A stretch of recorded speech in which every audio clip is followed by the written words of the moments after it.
वसंत व्याख्यानमालेचं आजचं 18वं पुष्प गुंफण्यासाठी अमेरिका येथून सन्माननीय नितीनजी जोशी यांचं आपल्यामध्ये आगमन झालेलं आहे. टाळ्यांच्या गजरात आपण त्यांचं स्वागत करूया. मी नितीन जोशी, अपर्णा वेलणकर, आजच्या व्याख्यानाचे प्रायोजक डॉक्टर नंदकिशोर आहेर, पेठे विद्यालयाच्या 1975च्या बॅचचे प्रतिनिधी म्हणून या ठिकाणी अनेक जण उपस्थित आहेत. आपल्यापैकी एक प्रातिनिधिक म्हणून आल्हाद वाघ यांना मी व्यासपीठावर येण्याची विनंती करतो. मायबोली शिक्षण संस्थेचे संचालक अर्जुन कोकाटे यांनाही मी व्यासपीठावर येण्याची विनंती करतो. डॉक्टर नंदकिशोर आहेर. वसंत व्याख्यानमालेच्या शताब्दी वर्षाची वाटचाल आपण प्रारंभी एका चित्रफितीद्वारे बघूया. गोदातीरी ज्ञान पर्वणी घेऊन उत्सव आला, गोदातीरी ज्ञान पर्वणी घेऊन उत्सव आला.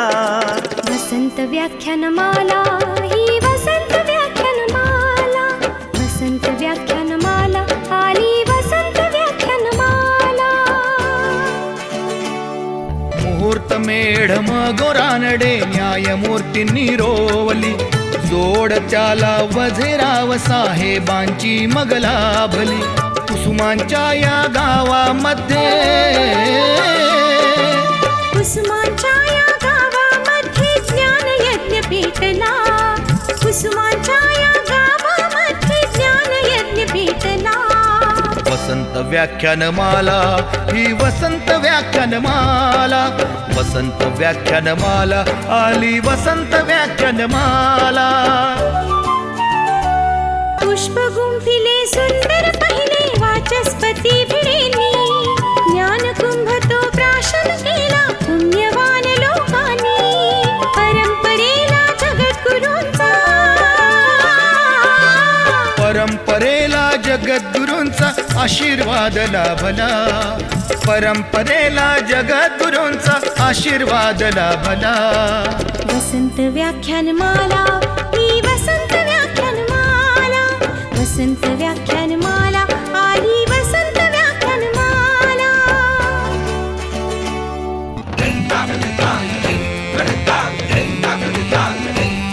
अहो देव मामले दार पटांगण फुलू फुलू लागले, लोकहिताला शिलेदार ही निस्वार्थी लाभले. खडतर होता मार्ग तरी पण, खडतर होता मार्ग तरी पण जागर ना थांबला, खडतर होता मार्ग तरी पण जागर ना थांबला. वसंत व्याख्यानमाला ही वसंत व्याख्यानमाला, वसंत व्याख्यानमाला आली वसंत व्याख्यानमाला. गांधी, नेहरू, सरोजिनी, अंधोंडो, केशव कर्वे, स्वप्न दिले स्वातंत्र्यवीरांनी स्वतंत्रतेचे नवे. स्वरलतिकेचा स्वरसागर हा, स्वरलतिकेचा स्वरसागर श्री गोदेला भेटला. वसंत व्याख्यानमाला ही वसंत व्याख्यानमाला, वसंत व्याख्यानमाला आली वसंत व्याख्यानमाला. आचार्यात्रे हिंदुहृदय सम्राट धडाडून गेले, विचारवंतांच्या प्रतिभेचे दर्शन येथे घडले. प्रबोधनाच्या नव्या युगाचा, प्रबोधनाच्या नव्या युगाचा पुरस्कार हा झाला, प्रबोधनाच्या नव्या युगाचा पुरस्कार हा झाला. वसंत व्याख्यानमाला ही वसंत व्याख्यानमाला, वसंत व्याख्यानमाला आली वसंत व्याख्यानमाला.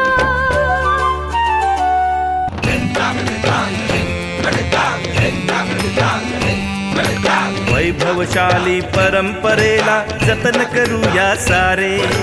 ज्ञानामृत हे घेण्यासाठी गोदा काठी या रे. कला गुणांचा संस्कारांचा, कला गुणांचा संस्कारांचा मंगलमय सोहळा. कला गुणांचा संस्कारांचा मंगलमय सोहळा. वसंत व्याख्यानमाला ही वसंत व्याख्यानमाला. वसंत व्याख्यानमाला आली वसंत व्याख्यानमाला. वसंत व्याख्यानमाला ही वसंत व्याख्यानमाला. वसंत व्याख्यानमाला ही वसंत व्याख्यानमाला. वसंत व्याख्यानमाला ही वसंत व्याख्यानमाला. वसंत व्याख्यानमाला ही वसंत व्याख्यानमाला. व्याख्यानमालेचं आजचं पुष्प सुप्रसिद्ध उद्योगपती स्वर्गीय राधाकिसन चांडक यांच्या स्मृतिप्रित्यर्थ गुंफण्यात येत आहे. मी सर्व पाहुण्यांना विनंती करतो, प्रारंभी आपण स्वर्गीय राधाकिसन चांडक यांच्या प्रतिमेचं पूजन करा.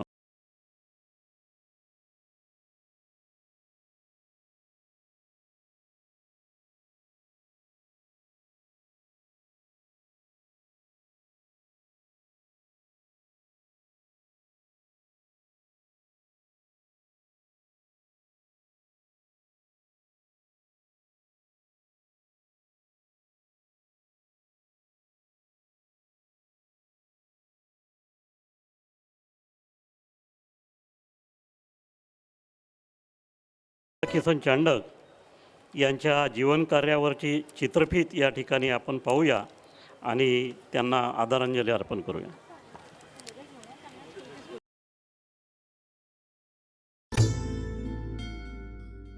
स्वर्गीय रामनाथ शेठ चांडक. तरुणपणातच मातृपितृ छत्र हरपलेले रामनाथजी मामाश्री बस्तीरामजी सारडा आणि आपल्या परिवारासह सिन्नरला आले. प्राथमिक शिक्षण त्यांचं सिन्नरला झालं आणि शालेय शिक्षण नाशिकला झालं. केवळ 29 रुपयाच्या भांडवलावर त्यांनी कांदे लसूण तांदूळ विक्री आणि नंतर विडी व्यवसायालाही प्रारंभ केला आणि व्यवहार चातुर्याच्या बळावर विडीचा दर्जा सांभाळत तो व्यवसायही वाढवला.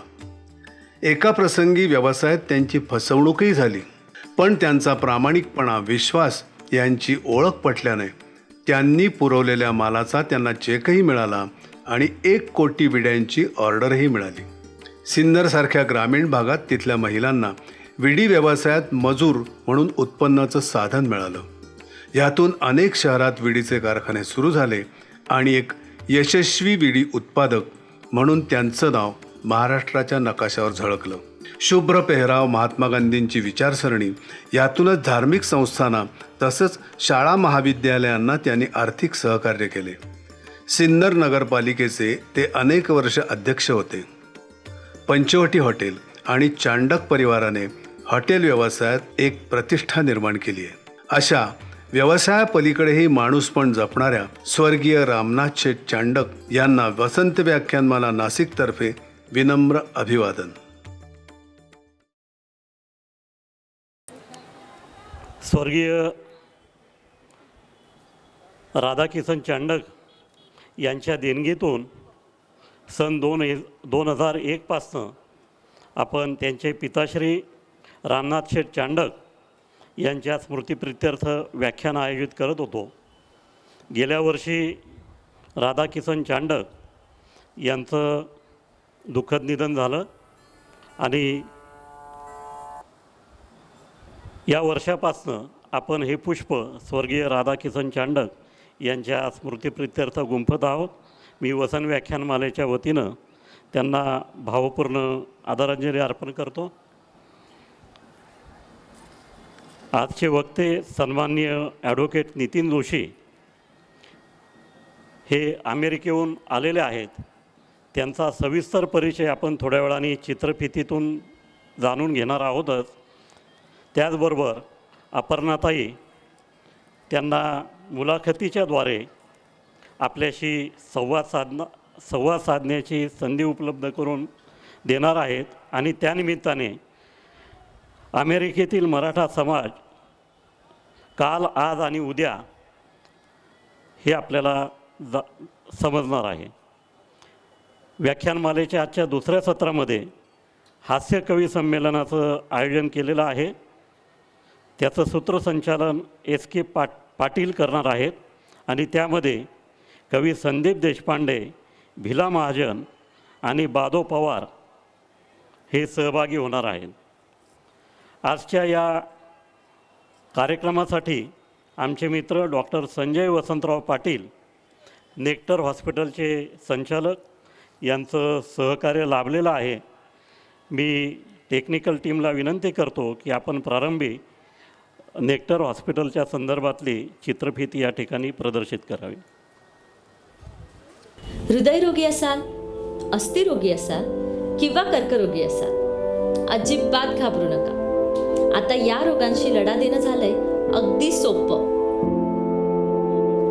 नाशकाच्या मध्यवर्ती भागात नव्याने सुरू झालंय नेक्टर दी कॅन्सर इन्स्टिट्यूट, अर्थातच आपलं नेक्टर हॉस्पिटल. येथील अत्याधुनिक उपचार पद्धती ही पूर्णपणे वेदनारहित आहे. ही ट्रीटमेंट बिना शस्त्रक्रियेची, बिना किमोथेरपीची, बिना रेडिएशनची आहे आणि सगळ्यात इम्पॉर्टंट पेनलेस आहे. वैद्यकीय तज्ज्ञांचं मार्गदर्शन, आधुनिक तंत्रज्ञान, 35,000 स्क्वेअर फूट मध्ये उभारलेलं भव्य हॉस्पिटल आता आपल्या सेवेत. सायटोट्रॉन हे अत्याधुनिक तंत्रज्ञान असलेलं महाराष्ट्रातील एकमेव हॉस्पिटल म्हणजेच नेक्टर दी कॅन्सर इन्स्टिट्यूट. निसर्गरम्य वातावरणातील हॉस्पिटलच्या इतरही शाखा आहेत.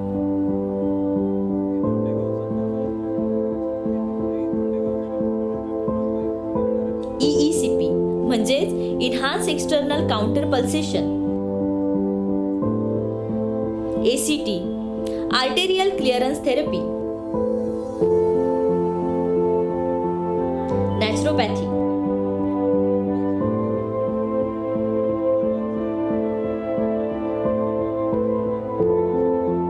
रिहॅबिलिटेशन,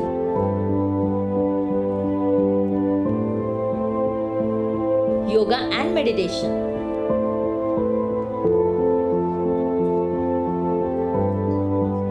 आरोग्यदायी जीवनशैली,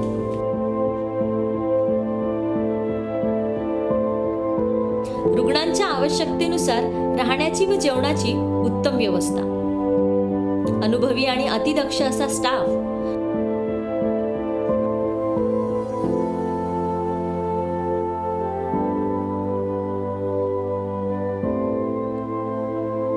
अशा अनेक सोयी सुविधांनी परिपूर्ण असलेलं हार्ट संजीवनी सेंटरचे नेक्टर दी कॅन्सर इन्स्टिट्यूट, सम्राट न्यूक्लियस 7वा आणि 8वा मजला, भाबानगर, मुंबई नाका, नाशिक. अधिक माहितीसाठी आमच्याशी संपर्क साधा 8766409882.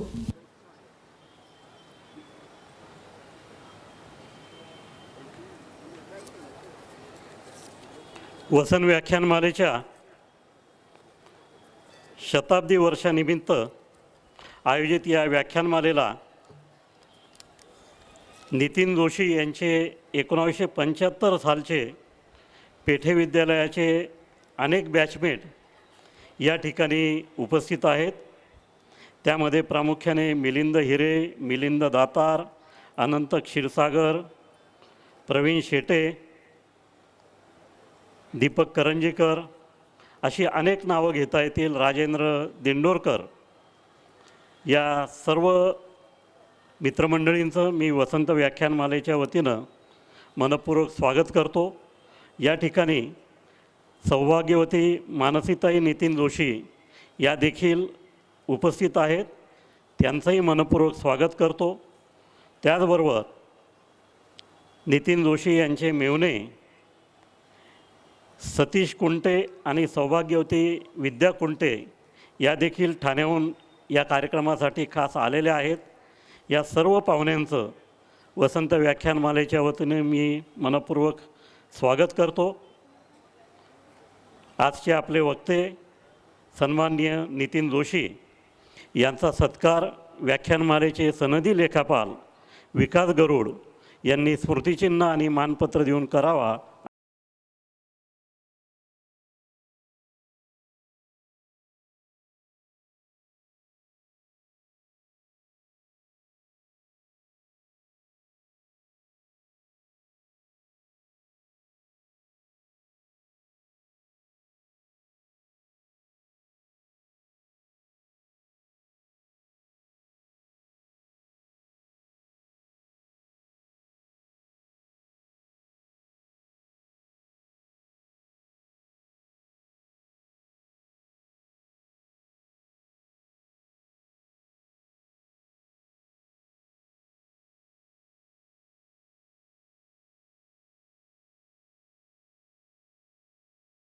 यांची या ठिकाणी प्रकट मुलाखत घेणार आहेत. मी विश्वास मदाने यांना विनंती करतो, आपण अपर्णा वेलणकर यांचा स्मृतिचिन्ह देऊन सत्कार करावा.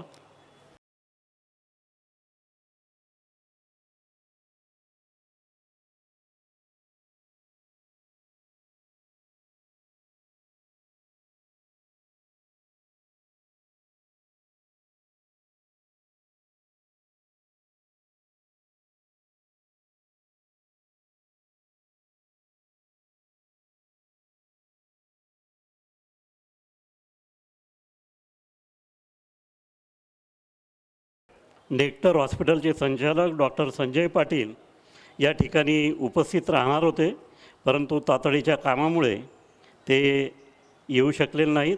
त्यांचे प्रतिनिधी डॉक्टर नंदकिशोर आहेर आपल्यामध्ये उपस्थित आहेत. मी आल्हाद वाघ यांना विनंती करतो, आपण डॉक्टर नंदकिशोर आहेर यांना सन्मानित करावं. ट्रिप के लिए कौन देगा एक्स्ट्रा 1000?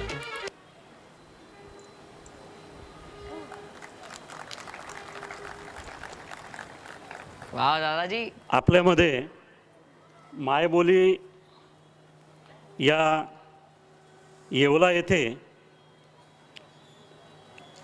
मूकबधिर विद्यार्थ्यांची जी शाळा आहे ती समता प्रतिष्ठानच्या वतीने चालवण्यात येते. 1999 पासून ही शाळा चालवण्यात येते आणि येवला आणि परिसरातल्या मूकबधिर विद्यार्थ्यांचं सर्वांगीण संगोपन करण्याचं काम या शाळेच्या माध्यमातून होतं. त्याचे चेअरमन अर्जुन कोकाटे हे सुप्रसिद्ध सामाजिक कार्यकर्ते म्हणून संपूर्ण महाराष्ट्रात परिचित आहेत. मी व्याख्यानमालेच्या वतीनं त्यांचा सत्कार या ठिकाणी करण्यासाठी आमचे सेक्रेटरी हेमंत देवरे यांना विनंती करतो.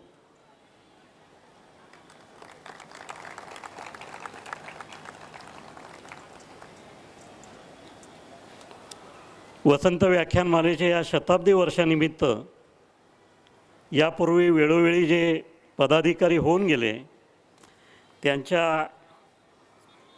वारसांना किंवा जे माजी पदाधिकारी आहेत त्यांना या ठिकाणी आमंत्रित करून दररोज वेगवेगळ्या व्यक्तींना सन्मानित करण्यात येतं आणि त्यांनी केलेल्या कामाविषयी कृतज्ञता व्यक्त करण्यात येते. जनलक्ष्मी बँकेचे अध्यक्ष असलेले माधवराव पाटील यांनी नाशिकचं माजी खासदार म्हणून देखील त्यांची ओळख आहेत आणि वसंत व्याख्यानमालेचं अध्यक्षपद त्यांनी अनेक वर्ष सांभाळलं आणि व्याख्यानमालेच्या वाटचालीमध्ये महत्त्वपूर्ण योगदान दिलं.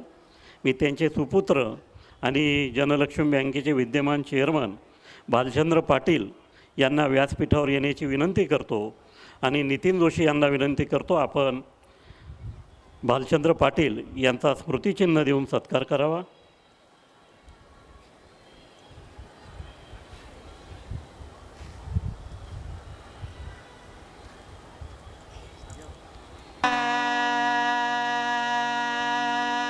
व्याख्यानमालेचे माजी पदाधिकारी स्वर्गीय विजय गायकवाड यांचे सुपुत्र मनोज गायकवाड यांनी व्यासपीठावर यावं. माजी पदाधिकारी अरविंद पोतनीस यांचे प्रतिनिधी म्हणून त्यांनी अविनाश वाळुंजे यांना या ठिकाणी पाठवलं आहे. त्यांनी व्यासपीठावर येऊन सत्कार स्वीकारावा अशी मी विनंती करतो. माजी पदाधिकारी स्वर्गीय शशिकांत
शताब्दी वर्षानिमित्त आम्ही अनेक नवनवीन उपक्रम राबवले आहेत. त्यामध्ये आपल्या व्याख्यानमालेची वेबसाईट उपलब्ध झाली असून त्यामध्ये 100 वर्षाचा इतिहास हा आपण जर वेबसाईटला भेट दिली तर आपल्याला पाहायला मिळेल. त्याचबरोबर आपण व्याख्यानमालेचं यूट्यूब चॅनल देखील सुरू केलेलं आहे आणि त्यावर सुमारे 400 व्याख्यानं ही उपलब्ध करून दिलेली आहेत. या ठिकाणी सुरू असलेल्या कार्यक्रमाचं प्रक्षेपण हे महाराष्ट्रातील 10 जिल्ह्यांमध्ये केबल नेटवर्कद्वारे सुरू आहे. त्याचबरोबर यूट्यूब आणि फेसबुकवर देखील या कार्यक्रमाचं थेट प्रक्षेपण सुरू आहे. आपण काळानुरूप बदल म्हणून देणगी स्वीकारण्यासाठी कोणतंही पावती पुस्तक छापलेलं नाही. या ठिकाणी QR कोडद्वारे आपण व्याख्यानमालेच्या बँक खात्यामध्ये थेट देणगी जमा करू शकतात. त्याचबरोबर NEFT RTGSद्वारे देखील आपण आपलं अर्थसहाय्य आमच्यापर्यंत पोहोचवू शकता. व्याख्यानमालेचे श्रोते आणि कार्यकारी मंडळ यामध्ये कायमचे ऋणानुबंध निर्माण व्हावेत आणि व्याख्यानमालेचे वेगवेगळे उपक्रम श्रोत्यांपर्यंत पोहोचवता यावेत यासाठी देखील आम्ही QR कोडची निर्मिती केली असून त्यावर आपण आपली नोंदणी करावी. म्हणजे आपला मोबाईल क्रमांक, नाव हा डाटा आमच्याकडे उपलब्ध होईल आणि भविष्यात वेगवेगळे जे व्याख्यानमालेचे उपक्रम असतील त्याची माहिती आम्ही तुमच्यापर्यंत पोहोचवू शकू. त्यामुळे आज या ठिकाणी ज्या व्यक्ती उपस्थित आहेत परंतु त्यांनी नोंदणी केलेली नाही त्यांना मी विनंती करतो, कृपया आपण या ठिकाणी लावलेल्या QR कोडचा वापर करून आपलं रजिस्ट्रेशन करावं. व्याख्यानमालेमध्ये उद्या अमेरिका येथून डॉक्टर रवी गोडसे हे येऊन आपले विचार मांडणार आहेत. वैद्यकशास्त्रातील विनोद हा त्यांचा व्याख्यानाचा विषय आहे. आत्ताच काही वेळापूर्वी डॉक्टर रवी गोडसे यांचं नाशकात आगमन झालेलं आहे आणि ते त्र्यंबकेश्वरला आपल्या आईवडिलांबरोबर दर्शनासाठी गेलेले आहे. उद्या दुसऱ्या सत्रामध्ये अफलातून ग्रुप प्रस्तुत 90च्या दशकातील अविस्मरणीय गाणी सादर करण्यात येणार आहे. शनिवारी 20 मे रोजी कॅप्टन नीलम इंगळे या जगामधल्या ज्या उत्कृष्ट 10 महिला पायलट आहेत त्यामध्ये त्यांचा समावेश आहे त्या आपल्याशी येऊन संवाद साधणार आहेत. त्यांचा विषय आहे नभांगण. आणि दुसऱ्या सत्रामध्ये नितीन वारे आणि नितीन पवार यांचे विद्यार्थी तबल्यावर आपल्याला स्वरतालाची अनुभूती देणार आहेत. 21 तारखेला फ्रान्स येथून केवल अमित हे वाईन तज्ज्ञ येणार आहेत. आणि वाईन ॲट 9 भारतीय वाईन उद्योगाला आकार देणारे 9 बदल हा त्यांच्या भाषणाचा विषय आहे. आणि 22 तारखेला सुप्रसिद्ध लेखक चेतन भगत या ठिकाणी येऊन आपल्याशी संवाद साधणार आहेत. या व्याख्यानमालेचा समारोप 31 मे रोजी महाराष्ट्राची हास्य जत्रा या लोकप्रिय कार्यक्रमाचं प्रत्यक्ष सादरीकरण या ठिकाणी होणार आहे. आणि 25 सेलिब्रिटी कलावंत त्यामध्ये सहभागी होणार आहे. सायंकाळी 7 ते रात्री 11 वाजेपर्यंत या ठिकाणी 13 कॅमेरे लावून या 2 भागांचं चित्रीकरण या ठिकाणी होणार आहे. आणि त्याच्या पुढच्या आठवड्यात सोनी टी व्हीवर या कार्यक्रमाचं प्रक्षेपण केलं जाणार आहे. या कार्यक्रमाला खूप मोठी गर्दी होण्याची अपेक्षा आहे. आणि त्यामुळे QR कोड नोंदणी असलेल्या दर्शकांनाच या ठिकाणी प्रवेश देणं सुरक्षिततेच्या दृष्टीने आवश्यक ठरणार आहे. त्यामुळे आपण आपली QR कोडद्वारे नोंदणी जरूर करावी अशी मी पुन्हा एकदा विनंती करतो. नवीन पिढीला व्याख्यानमालेला जोडून घेण्याच्या दृष्टीने आपण दररोज वेगवेगळ्या शाळांच्या विद्यार्थ्यांना आमंत्रित करून त्यांना नृत्याविष्कार सादर करण्याची संधी व्यासपीठावर देत असतो. समता प्रतिष्ठान संचलित मायबोली निवासी कर्णबधीर विद्यालय येवला येथील विद्यार्थी या मुलांवरती हे या ठिकाणी नृत्याविष्कार सादर करणार आहे.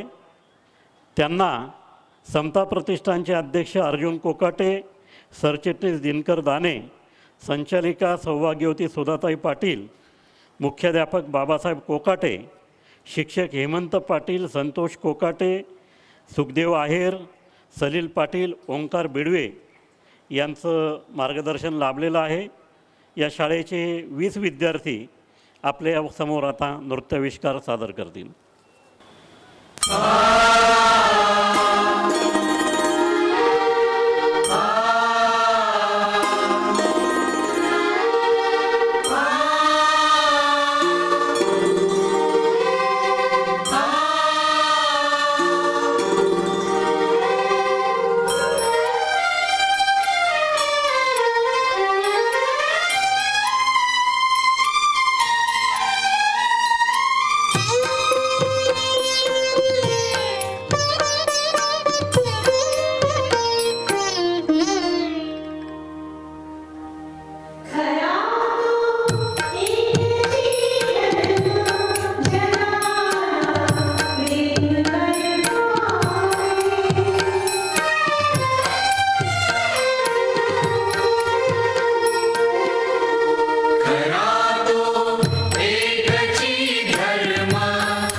मी या विद्यार्थ्यांना मार्गदर्शन करणाऱ्या शिक्षक हेमंत पाटील, संतोष कोकाटे, सुखदेव आहेर, सलील पाटील, ओंकार बिडवे यांना व्यासपीठावर आमंत्रित करतो.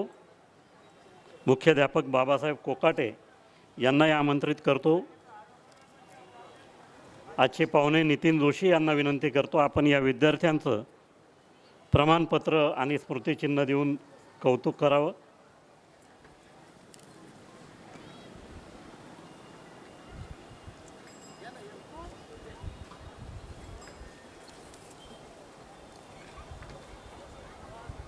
या विशेष विद्यार्थ्यांनी या ठिकाणी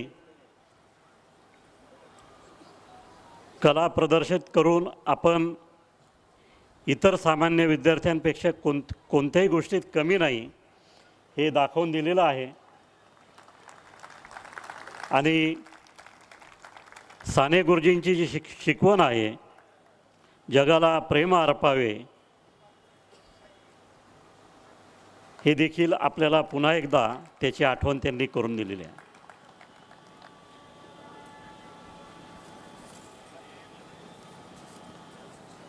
आता आपण काही क्षणात अमेरिकेतील मराठी माणूस काल, आज आणि उद्या याविषयी अपर्णा वेलणकर प्रकट मुलाखत घेणार आहेत. ही मुलाखत सुरू करण्यापूर्वी आपण नितीन जोशी यांच्या जीवनकार्याचा परिचय चित्रफितीद्वारे जाणून घेऊया आणि काही क्षणात लगेच आपल्याला मुलाखतीला प्रारंभ करायचा आहे. धन्यवाद.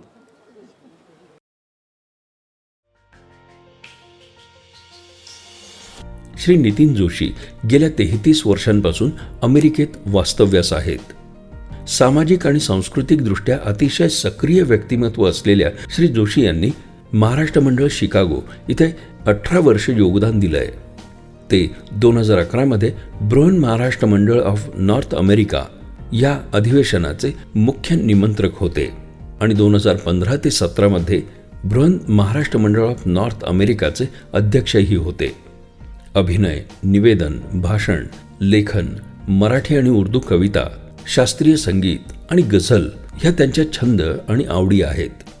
भारतात व्यवसायाने ते वकील होते आणि आता शिकागो इथे मुख्य आर्थिक अधिकारी म्हणून काम करतात. असे आहेत श्री नितीन जोशी.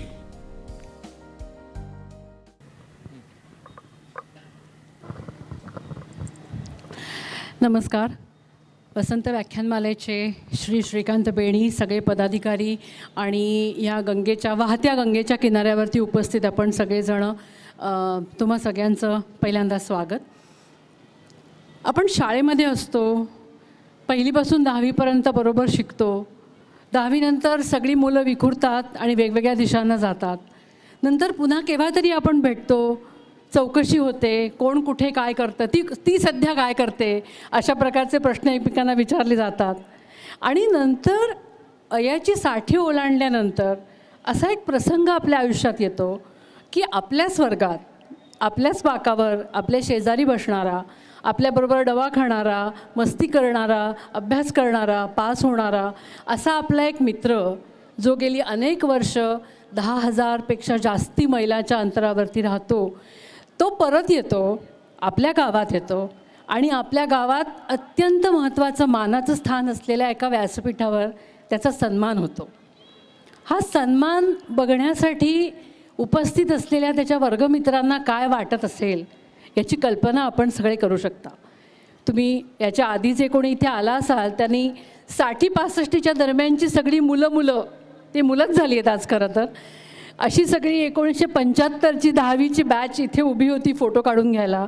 आणि ते एकमेकांना ज्या शब्दांमध्ये हाका मारत होते त्याच्यावरनं कळत होतं की त्यांच्यातली मैत्र किती दाट आहे.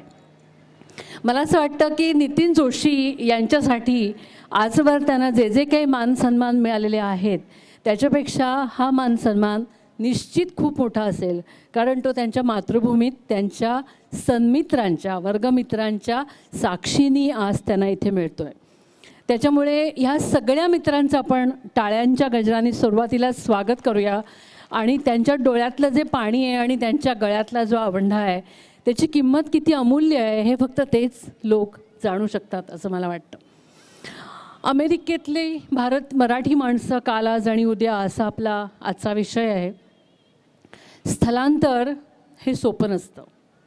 आज H-1B विजा घेऊन अमेरिकेचं तिकीट काढून सहज अमेरिकेला जाता येतं. माझी खात्री आहे की इथे जमलेल्या माणसांपैकी निम्म्या व्यक्तींच्या घरातलं कोणी ना कोणीतरी अमेरिकेत, ऑस्ट्रेलियात, न्यूझीलंडमध्ये, युरोपमध्ये कुठे ना कुठेतरी असेल. परदेशात जाणं, परदेशात आपल्या मुलामुलींकडे जाणं, परदेशात शिक्षणासाठी जाणं हे तुलनेने पुष्कळ सोपं आणि सहज झाल्याचा हा काळ आहे. तुम्ही परदेशात राहणाऱ्या तुमच्या मुलामुलींना, तुमच्या भावांना, तुमच्या आईवडिलांना, जे कोणी तुमचे परदेशात आप्त असतील त्यांना रोज सकाळ संध्याकाळ फोनवरती भेटू शकता. ते त्यांच्या घरात काय करतात हे बघू शकता. अशा एका काळात आपण राहतो. पण 1960-65च्या काळात ज्यांनी स्थलांतर केलं आणि काहीही माहिती नसलेल्या अमेरिकेमध्ये पाऊल ठेवलं, ज्यांच्या खिशात फक्त $8 होते, कारण त्यावेळेला रिझर्व्ह बँक ऑफ इंडिया तेवढंच परकीय चलन परदेशी जाणाऱ्या माणसांना देऊ शकत असे. त्या माणसांनी जो काळ पाहिला आहे, जो काळ काढला आहे, तो शब्दात सांगता येणं अशक्य अशा प्रकारचा तो अनुभव होता. तो वेगळा विषय आहे. 60-65च्या दरम्यान पहिली पिढी भारतामधून स्थलांतरित झाली. सगळ्यात पहिल्या आनंदीबाई जोशी ज्या अमेरिकेमध्ये शिकायला गेल्या पहिल्यांदा. त्याच्यानंतर स्वामी विवेकानंदांचं भाषण नितीन जिथे राहतात त्या शिकागोमध्येच झाल्याचं आपण आपल्या शाळेच्या पुस्तकांमध्ये सुद्धा वाचलं असेल. तो खूप जुना काळ होता. त्याच्यानंतर अमेरिकेच्या पॉलिसीज बदलत गेल्या आणि मोठ्या संख्येने 70च्या दशकामध्ये भारतामधली तांत्रिकदृष्ट्या प्रगत शिक्षित असलेली अशी बरीच मोठी पिढीच्या पिढी अमेरिकेमध्ये स्थलांतरित झाली. त्यानंतर 1985च्या काळामध्ये नितीन जोशी हे अमेरिकेत स्थलांतरित झाले. तो काळ तसा तुलनेने सोपा होता. 60-65च्या इतका जरी कठीण नसला तरी आत्ताच्या इतका सोपाही नव्हता, ही गोष्ट खरी आहे. पण आत्ता आपण त्यांच्या ओळखीमध्ये पाहिलं की कायद्याचं शिक्षण घेतलेला एक तरुण मुलगा आत्ता अमेरिकेत जर नोकरी करायला जायचं असेल तर पहिल्यांदा H-1B विजा तुमच्या हातामध्ये असावा लागतो. नितीन जोशींसाठी असा H-1B विजा वगैरे काही नव्हता. त्यांना विजा मिळालाच नव्हता. त्यांना पहिल्यांदा मंजुषा कुंटे मिळाली. मंजुषा कुंटे म्हणजे त्यांची पत्नी. आणि लग्न झाल्याच्या नंतर म्हणजे त्यांची कहाणी एखाद्या मराठी सिरियलमध्ये घेता येऊ शकेल अशी ती कहाणी आहे. लग्न झाल्याच्या नंतर नवऱ्याच्या मागोमाग त्याची पत्नी स्थलांतरित होते, वेगळ्या गावात जाते, वेगळ्या देशात जाते, वेगळ्या खंडात जाते. हे आपल्यासाठी नवीन नाही आहे. पण 1985 साली एक वेगळी घटना घडली आणि आपल्या तरुण पत्नीच्या बरोबर नितीन जोशी हे स्थलांतरित झाले अमेरिकेमध्ये. आणि तिकडे गेल्यानंतर त्यांना पहिल्यांदा कळलं की आपण जे कायद्याचं शिक्षण भारतामध्ये घेऊन या देशामध्ये आलो आहोत त्या शिक्षणाला या देशात आत्ता तरी काही काळीची किंमत नाही आहे. तिथून या माणसाचा प्रवास सुरू झाला आणि तो प्रवास आज एका प्रचंड मोठ्या अमेरिकन कंपनीच्या चीफ फायनान्शियल ऑफिसर CFO पदापर्यंत येऊन पोचलेला आहे. आणि आपण इंदिरा नोईंबद्दल ऐकतो, आपण सत्या नाडेलांबद्दल ऐकतो, आपण अशा मोठमोठ्या कंपन्यांच्या CEOज म्हणून काम करणाऱ्या भारतीय वंशाच्या नागरिकांबद्दल सातत्याने ऐकतो. पण अमेरिकेमध्ये जगभरातल्या बहुतांश देशांमध्ये अशी अनेक माणसं आहेत की ज्यांनी आपल्या कौशल्याच्या बळावर त्या देशामधल्या कंपन्या तोलून धरलेल्या आहेत. आणि नितीन जोशींच्या बदल्यात जर सांगायचं म्हटलं तर त्यांचा जो अमेरिकन बॉस आहे तो अमेरिकन बॉस त्यांच्या ह्या $multi-million कंपनीची कल्पनासुद्धा या माणसाखेरीज करू शकत नाही. एवढं मोठं स्थान मिळवलेल्या ह्या माणसाबरोबर, ह्या जवळच्या मित्राबरोबर आपण आज गप्पा मारणार आहोत. मी प्रास्ताविक केलं आहे, मध्ये मध्ये प्रश्नांपुरतीच मी येईन आणि तुम्ही आणि ते यांच्यामध्ये मी फार येणार नाही याची मी काळजी घेईन. तर नितीन, आपण सुरुवात करूया गप्पांना. मला असं वाटतं की तू सुरुवातीलाच हे सांग की तू नाशिक म्हटल्यावर तुझ्या डोळ्यात पाणी येतं. हे मी अमेरिकेतसुद्धा पाहिलेलं आहे.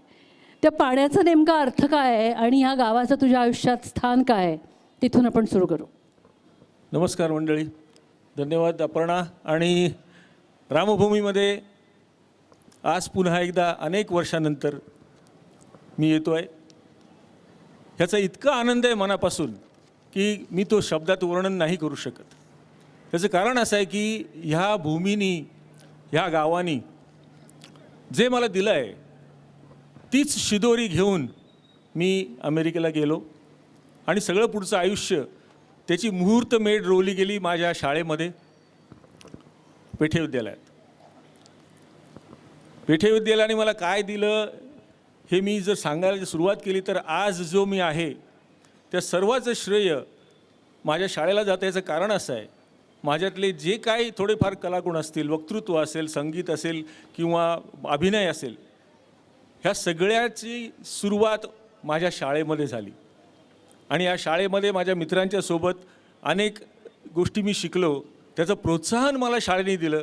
आणि म्हणून मला खरं तर ह्या व्याख्यानमालेत जेव्हा आमंत्रित करण्यात आलं तेव्हा मला मनापासून आनंद झाला. खरं सांगायचं तर रडूच आलं. कारण असं आहे की कितीही मानसन्मान बाहेर कुठेही मिळाले, आत्ता जसं अपर्णा म्हणाली तसं, पण आपल्या घरच्या लोकांनी आपलं कौतुक करावं यासारखं मोठं सुख नाही. तेव्हा सर्वप्रथम विषयाकडे वळण्याआधी मी माझी कृतज्ञता व्यक्त करतो वसंत व्याख्यानमालेच्या आयोजकांबद्दल. मित्रमंडळींना भेटण्याचा आवरणीय आनंद सगळ्यांच्या चेहऱ्यावर अजूनही मला समोर दिसतो आहे. गेले 2-3 दिवस मी इथे आहे आणि सगळ्यांना भेटून इतका आनंद होतो की आपण कुठे होतो आणि आज कुठे आलो. माझे बरेचसे मित्र, बहुतेक सर्वजण अतिशय उत्कृष्ट अशा पोझिशन्सवरती आहेत आणि त्या सगळ्याचा आनंद मला पण आहे. सो पुन्हा एकदा आपल्या कार्यक्रमाकडे वळण्याआधी मनपूर्वक धन्यवाद तुम्हा सर्व प्रेक्षकांचे पण, ज्यांनी आज उपस्थिती इथे आहे दाखवली आहे. आणि माझ्या गावावरती माझं खरंच प्रेम आहे. आपण 1985 सालात जाऊया. 1985 म्हणजे 2022 नक्कीच नाही. त्यामुळे अमेरिका ह्या देशाबद्दलची ओढ वाटायला मराठी मध्यमवर्गात सुरुवात झालेली होती निश्चितपणाने.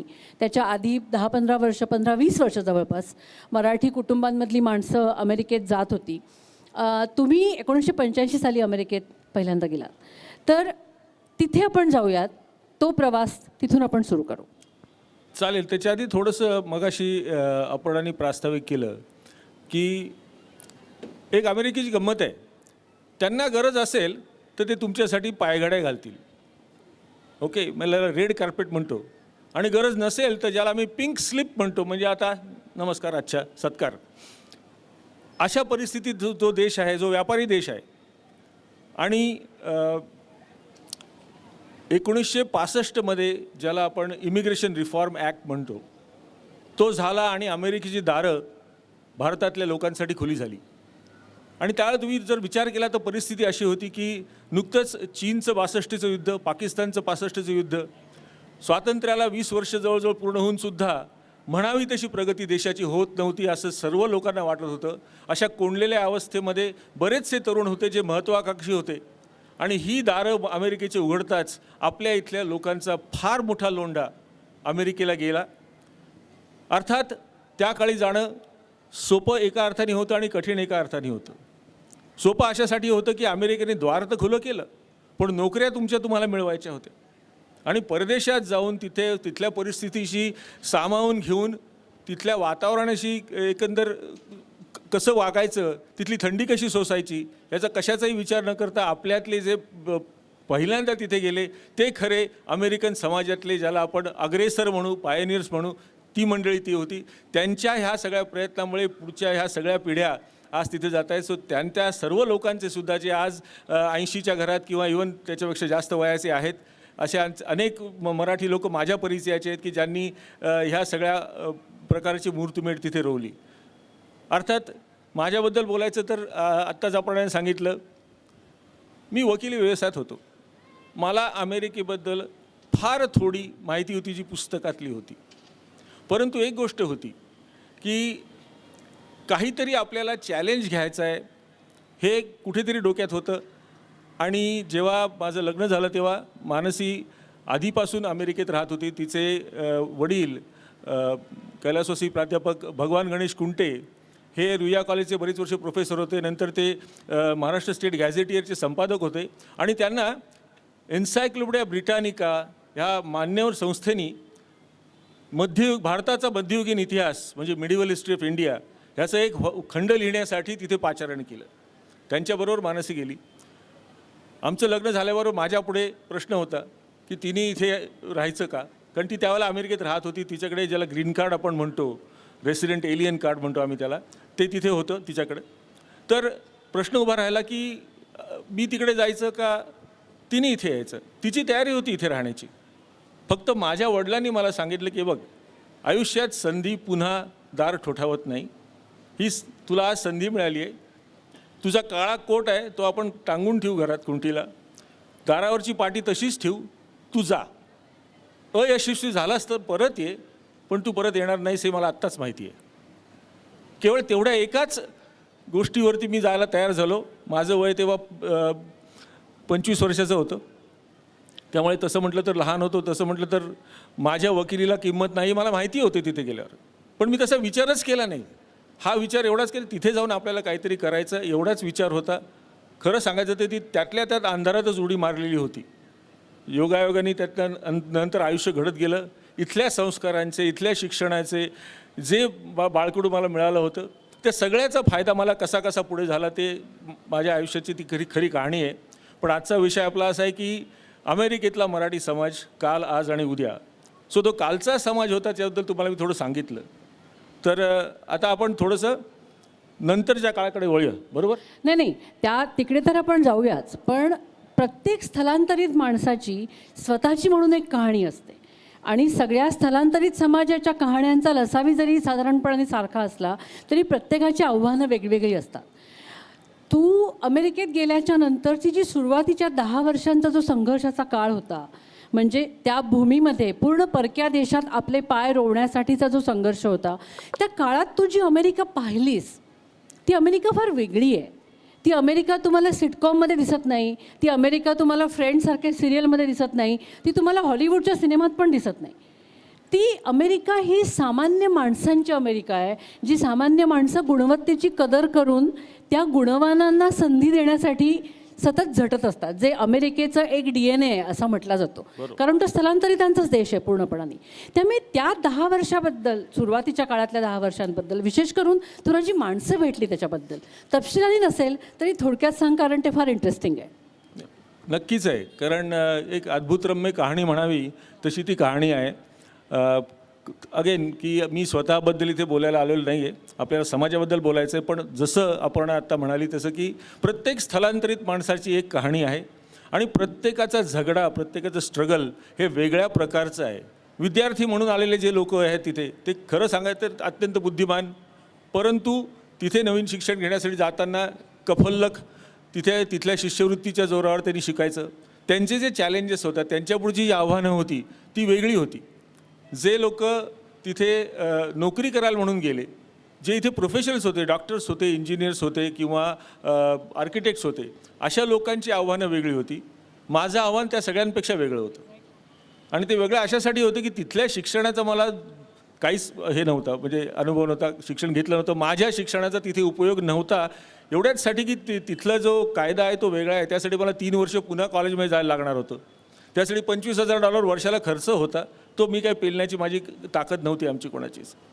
सो म्हणजे माझी पत्नी तेव्हा स्टेट बँक ऑफ इंडिया शिकागोमध्ये ती नोकरी करत होती, पण तरीसुद्धा अशी परिस्थिती नव्हती आमची की मी, आणि माझ्या वडिलांनी मला सांगितलं होतं की बघा, तुम्ही शिष्यवृत्ती घेऊन जात नाही आहात, तेव्हा तुम्ही संसारी गृहस्थ आहात, तेव्हा आधी नोकरी शोधा आणि मग तुम्हाला काय करायचं ते करा.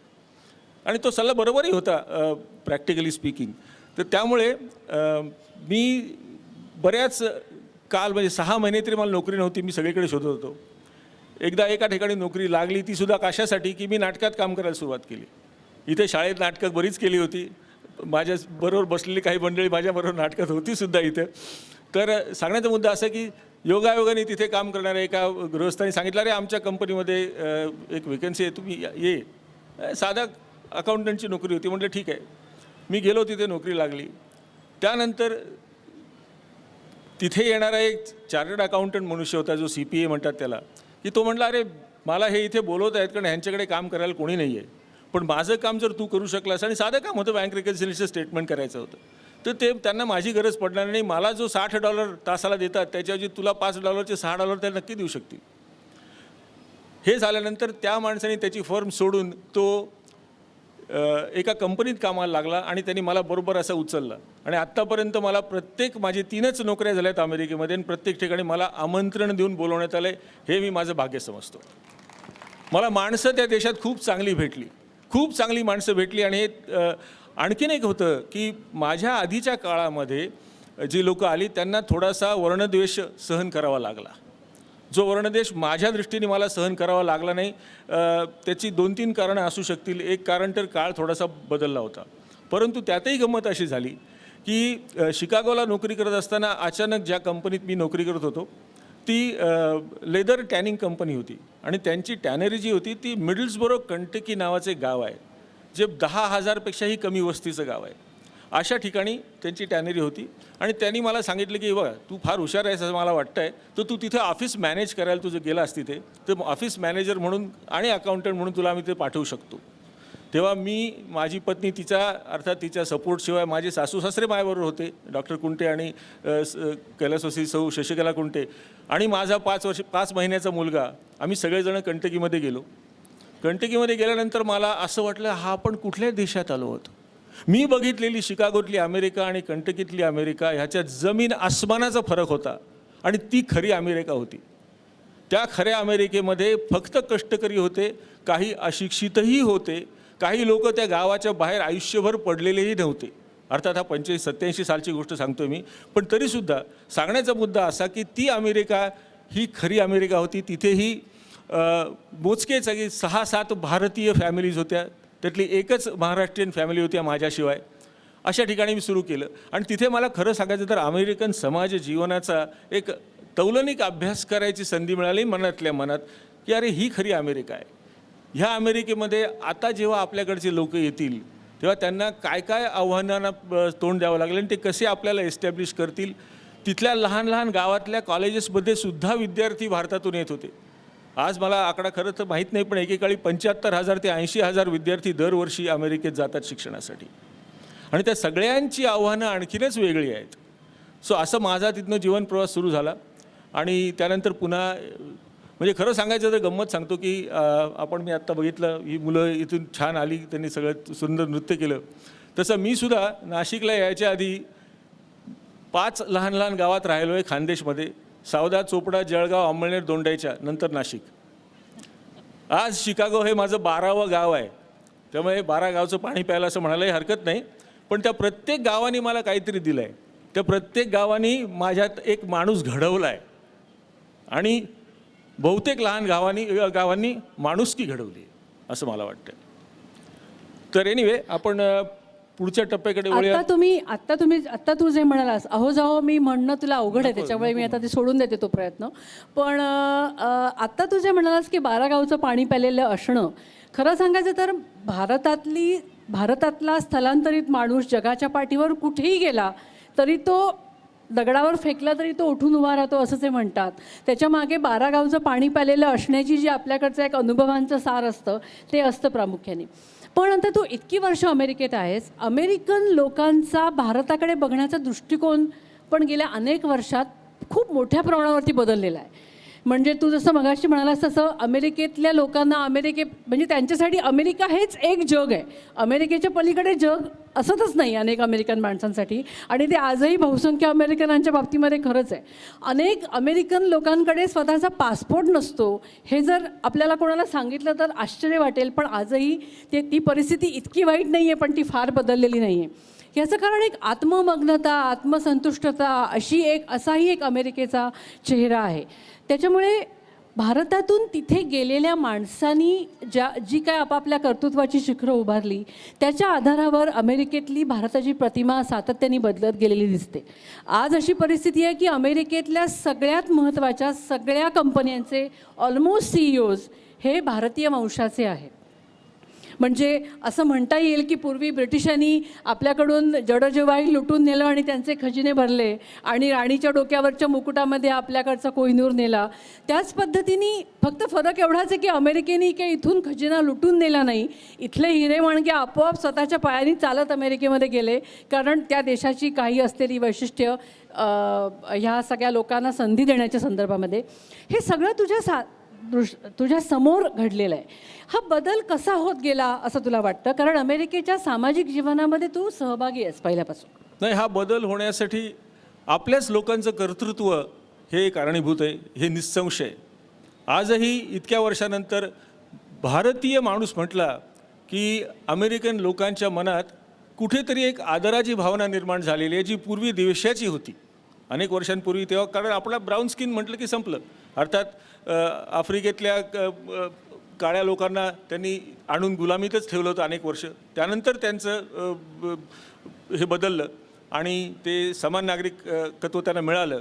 परंतु सुरुवातीला जरी ते असं असलं तरी एक लक्षात ठेवा, त्यावेळेला गंमत अशी होती की आपल्याकडनं बहुसंख्य डॉक्टर्स लोक तिथे गेले आणि डॉक्टर ह्या व्यवसायाला जगात कुठेही तसाच मान आहे, कारण तो तुमचा जीव वाचवणारा असतो.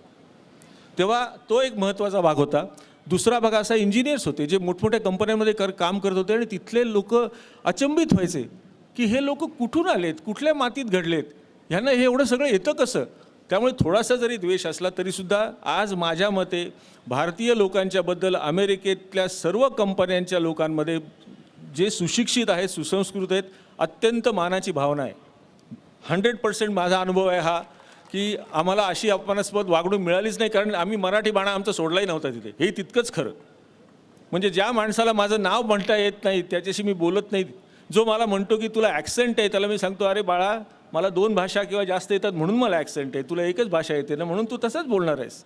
असं तुम्ही ठणकावून त्यांना ज्या लोकांनी सांगितलं त्यांनी तिथे आपले पाय रोवले आणि आपली असंख्य मराठी माणसं ह्याच बाण्याची होती म्हणून ती टिकून राहिली. एवढंच नव्हे तर त्यांनी तिथे आणखीन काहीतरी आपल्या आयुष्याचं सार्थक केलं.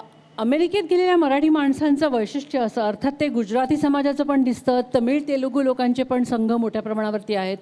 पण 60sमध्ये 60-65च्या दशकामध्ये जे अमेरिकेत लोक गेले त्यांना एक वेगळ्या प्रकारची सांस्कृतिक उपासमार त्यांच्या वाट्याला आली त्या काळात.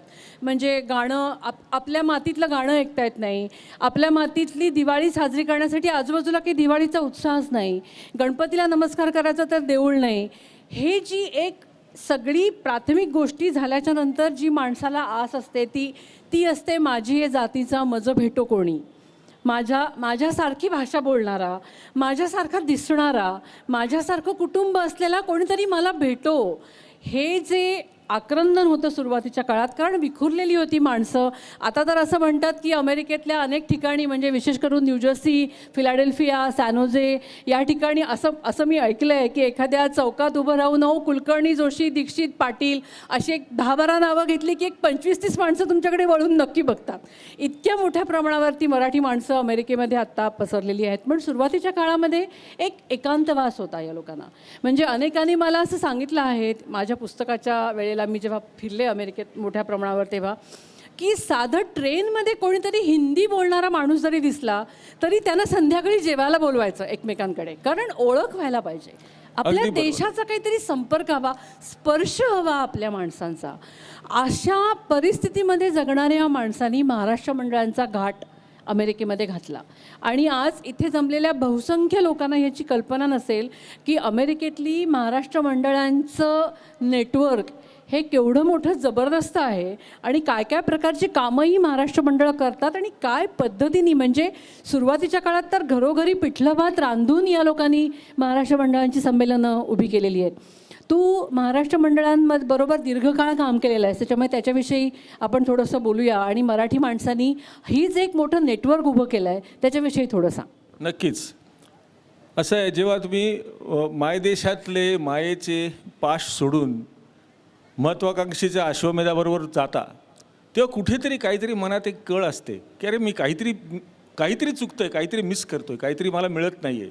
आणि ती जी सांस्कृतिक, सामाजिक, कौटुंबिक भूक असते ती प्रत्येक मराठी माणसाच्या मनात असते. मराठी माणूस नाटक वेडा आहे, मराठी माणसाला संगीत आवडतं, मराठी माणूस आपले सर्व सण साजरे करू इच्छितो. तर सुरुवातीला जेव्हा 65 ते 70च्या सुमारास जी लोक गेले ते इतके कासावीस झाले की 1969 साली अमेरिकेतलं पहिलं महाराष्ट्र मंडळ शिकागो इथे स्थापन झालं.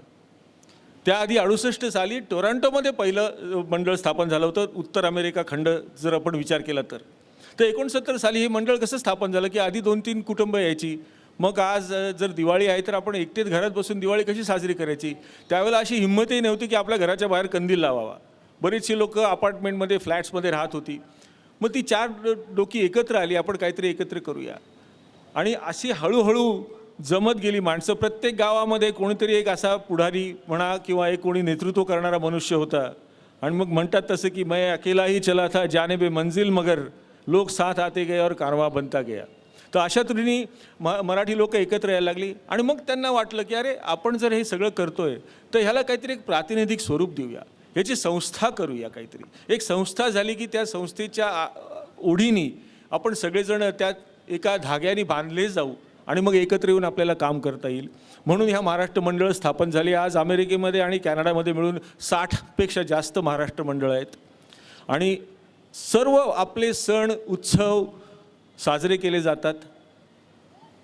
कितीतरी उपक्रम असे आहेत जे आपण, तुम्हाला कल्पना नसेल कदाचित, परंतु आज अमेरिकेतल्या आणि अर्थात एक सांगण्याची आणखीन गोष्ट राहिली की ही जेव्हा मंडळं स्थापन झाली तो हा एक पहिला बेस ज्याला म्हणतो आपण तो तयार झाला. त्यानंतर 1981ला शिकागोमधलेच 3 असे द्रष्टे लोक, असं ज्यांना म्हणेन मी, की कैलासवासी शरद गोडबोले, कैलासवासी विष्णू वैद्य आणि सौ जयश्री हुपरीकर यांनी असा विचार केला की अरे आता बऱ्याच गावांमध्ये महाराष्ट्र मंडळं आहेत, पण ह्या सगळ्यांना एकत्र आणणारी एखादी छत्र संघटना, अम्ब्रेला ऑर्गनायझेशन आपण तयार करू शकतो का. आणि त्या ठिकाणी 1981 साली बृहन महाराष्ट्र मंडळ उत्तर अमेरिका या संस्थेची स्थापना शिकागोमध्ये झाली. बघा, त्या काळात खरं सांगायचं तर संपर्काची साधनं फार कमी होती. म्हणजे मला आठवतं, आता माझ्यापेक्षा आधी लोक गेली आहेत, पण मी जेव्हा गेलो होतो 1985 साली 1 मिनिटाचा फोन कॉल करायला $1.39 त्यावेळेला पडायचे. त्यावेळेला ताशी पगार हा $5 ते $10 होता लोकांना. तर तुम्ही किती वेळ बोलणार आणि काय बोलणार. पत्र पाठवली तर जवळजवळ महिना, दीड महिना जायचे. वृत्तपत्र इथे येण्याचा संबंध नव्हता तिथे. ती वृत्तपत्र इथून पाठवली गेली. त्यावेळेला जयश्रीताई हुपरीकर होत्या, त्यांनी बृहन महाराष्ट्र वृत्त लिहायला सुरुवात केली. किंवा शिकागोचं महाराष्ट्र मंडळ स्थापन झालं, त्यांचं रचना नावाचं आमचं मासिक आजही निघतं 50 वर्षानंतर, 52-53 वर्षानंतर. तर त्यासाठी इथली वृत्तपत्र तिथे गेल्यानंतर 2 महिन्यांनी की जे काय छापता येईल ते स्वतः हाताने लिहून त्या रचना याची निर्मिती झाली होती. म्हणजे लोकांनी इतकी धडपड केली की आपली संस्कृती, आपली भाषा, आपले विचार, आपल्या कला ह्या सगळ्या जपण्यासाठी जे जे काय म्हणून करता येईल ते प्रत्येक मराठी माणसांनी प्रत्येक गावामध्ये केलं आहे. आणि त्यामुळे आज बृहन्महाराष्ट्र मंडळ ही भारताबाहेरची मराठी लोकांची सगळ्यात मोठी संस्था आहे. आणि सांगायला आनंद वाटतो की अपर्णा वेलणकर यांनी अमेरिका जवळून बघितली आहे. अपर्णाने एक फार सुरेख पुस्तक लिहिलं आहे, त्याचं नाव आहे for here or to go. अनेक लोकांच्या मुलाखती घेऊन अमेरिकेवरती तिने जे भाष्य केलं आहे किंवा तिथले त्यांचे अनुभव कथित केले आहेत, त्यांचे स्ट्रगल्स, त्यांना आलेल्या अडचणी, त्यांनी कसं हिमतीने त्याला तोंड दिलं, त्यावर कशी मात केली, या सगळ्याचं चित्रण तिने त्या पुस्तकामध्ये केलेलं आहे. आणि हे सांगण्याचा विशेष हेतू असा की मराठी समाजाबद्दल इतरही काही लेखक 2-4 महिने 2-4 दिवस अमेरिकेत येऊन प्रवास वर्णनाच्या नावाखाली अमेरिकेबद्दल जे लिहितात ते तितकंसं खरं असतं असं कधीच नाही. त्यांचा बघण्याचा दृष्टिकोन असतो, तो वैयक्तिक त्यांचा विचार असेल, त्याला प्रातिनिधिक स्वरूप नाही आहे. परंतु अपर्णाचं पुस्तक हे प्रातिनिधिक स्वरूपाचं ठरलेलं आहे. कारण त्या काळात सुद्धा असं होतं की अमेरिकेत गेला म्हणजे झालं आता धर्म बुडाला, जसं आनंदीबाई जोशींच्या वेळी झालं तसं, की हे माणसं गेली कुठे, हे कशाला गेली, म्हणजे इथलं सगळं स्वर्गसुख सोडून ते गेले. ते म्हटलं ना कुठे, त्या स्वर्गसुख ते गेले पाताळात, विसरले दिवाळी दसरा, ते रमले नाताळात, असं दिलीप चित्रेंच्या अलिबाबाची गुहामध्ये खूप छान चित्रीकरण केलं होतं त्या काळच्या मराठी समाजाचं आणि त्यांच्या एकंदर कोंडमारा काय होतो त्याचा. आणि सांगण्याचा मुद्दा असा की ह्या महाराष्ट्र मंडळांनी सांस्कृतिक कला क्षेत्रामध्ये इतकं उत्कृष्ट काम केले की खरं सांगायचं तर आम्ही भारतात नाही असं वाटतच नाही बऱ्याच वेळा. इतके आम्ही एकमेकांच्या जवळ आलो आहोत. एक आणखीन झालं, नातेवाईक नाही तरीसुद्धा मित्रमंडळी आमच्या नातेवाईकांसारखे मराठी माणसांनी एकमेकाला जोडून ठेवलेलं आहे. आणि ह्या महाराष्ट्र मंडळांच्या एका अदृश्य धाग्याने ते सगळेजण बांधले गेलेले आहेत. आणि समाज जीवन त्यांचं स्वतःचं समृद्ध करण्यासाठी त्यांनी एकीकडे असं आहे की तुमचं प्रोफेशनल लाईफ जे आहे, व्यावसायिक आयुष्य आहे, ते खूप वेगळं आहे. तिथे तुमची बोलण्याची, माझीसुद्धा भाषा तिथे बोलण्याची वेगळी होते. कारण नाही बोललं तर काय होतं, त्या लोकांना समजत नाही असं आपल्याला वाटतं आणि तो एक न्यूनगंड तयार होतो तुमच्या मनात. आणि तो न्यूनगंड तुम्हाला आधी पुसून टाकायला पाहिजे, तरच तुम्ही पुढे जाऊ शकता. कुठल्याही परक्या देशात गेलात तर, अमेरिकेतच गेलात तर असं नाही. तर हे काम मंडळांनी सुद्धा केलं आहे सांस्कृतिक पातळीवरती आणि कलाक्षेत्रामध्ये. दुर्दैवाने तेव्हा इंटरनेट नव्हतं, कम्प्युटर्स नव्हते, काही नव्हतं. तेव्हा बऱ्याच गोष्टी इथे काय घडतं आहे ते माहीत नव्हतं. तेव्हा माझ्या आधीची जी जनरेशन होती ती माझ्या मते 70 सालामध्ये फ्रीज झाली होती. त्यांना त्याच्या पलीकड भारतामध्ये काय होतं आहे ह्याची कल्पना येऊ शकत नव्हती, कारण प्रसार माध्यमच नव्हती त्यावेळेला. तर ह्या सगळ्या गोष्टी आता बदलत चाललेल्या आहेत आणि आता त्या बदलाकडे आपण येऊया. त्या बदलाकडे आपण येऊया. पण स्थलांतरित माणसाच्या आयुष्यातला सगळ्यात मोठा संघर्ष असतो तो म्हणजे परक्या देशात आपल्या मुलांना वाढवण्याचा संघर्ष. आणि तो सुद्धा जेव्हा पूर्ण वेगळी भाषा बोलणाऱ्या, वेगळी संस्कृती असणाऱ्या देशामध्ये तुमची मुलं जन्माला येतात आणि ती वाढतात, तेव्हा ती कोण म्हणून वाढणार, ती अमेरिकन म्हणून वाढणार की ती भारतीय म्हणून वाढणार, हा संघर्ष पुढच्या पिढ्यांना एवढा मोठा नव्हता, कारण त्यांना बऱ्यापैकी त्याची क्लॅरिटी होती. पण सुरुवातीच्या काळात म्हणजे मला आठवतं आहे त्या पुस्तकासाठी मुलाखती घेताना एका मुलीने मला असं सांगितलं होतं की जी तिथली 2nd जनरेशन मुलगी होती. मी तिला विचारलं की तुझ्या लहानपणाबद्दल तुला काय आठवतं, तर ती म्हणाली की माझं लहानपण वॉज अ टोटल मेस. मी म्हटलं का, तर म्हणाली मी रात्र रडलेली आहे. कारण का, तर माझ्या आईचा आग्रह असा आहे की तू डब्यामध्ये पोळी भाजीच नेली पाहिजेस, कारण पोळी भाजी हेच सकस अन्न असतं. म्हणून आई मला रोज डब्यामध्ये पोळी भाजीच द्यायची आणि शाळेत गेल्यावर तो टिफिन उघडून खाताना मी पोळी भाजी मला हाताने खायला लागते. तर हाताने अन्न खाणं हे अमेरिकेमध्ये शिष्टसंमत नाही आहे, ते अन्नाला हात नाही लावत. त्याच्यामुळे रोज शाळेमध्ये डब्यातली पोळी भाजी हाताने पोळीचा तुकडा काढून भाजीला लावून खाणं हे त्या मुलीच्या आयुष्यातला सगळ्यात मोठा ट्रॉमॅटिक एक्सपिरियन्स होता. पुढे जाऊन ते सगळं बदलत गेलं. पण मला असं वाटतं आपण थोडंसं या पिढीबद्दल पण बोलूया की तुमची जी मुलं आहेत ती ऑब्व्हियसली अमेरिकन नागरिक आहेत, ती अमेरिकेत जन्माला आली आहेत, ती अमेरिकेत शिकली आहेत, अमेरिकेची मूल्य घेऊन ती वाढली आहेत, तरी पण ती एका वेगळ्या मूल्यरचनेच्या घरातून येतात. एका वेगळ्या मूल्यरचनेशी त्यांची नाळ जोडलेली आहे. ही कसरत सांभाळणं हे पालक म्हणून तुमच्यासाठी किती अवघड असतं आणि त्या मुलांसाठी किती अवघड असतं? हा फार महत्त्वाचा मुद्दा आहे. कारण ह्या दोन संस्कृती विभिन्न प्रकारच्या आहेत. आपल्याकडे ज्या गोष्टींना मांगल्य, पावित्र्य आणि श्रद्धा ह्याचं स्थान आपल्या आयुष्यात मराठी माणसाचे जे आहे ते तशा प्रकारचं स्थान अमेरिकेत नाही आहे. अर्थात मी ह्या दोन्ही संस्कृतीची कंपॅरिझन कधीच करू नये असं माझं स्वतःचं मत आहे. प्रत्येक संस्कृतीमध्ये काहीतरी चांगल्या चालीरीती असतात, काही चालीरीती एवढ्या चांगल्या नसतात, त्या कालांतराने बदलाव्या अशी सगळ्यांची इच्छा असते आणि त्या बदलतातही कालोघामध्ये.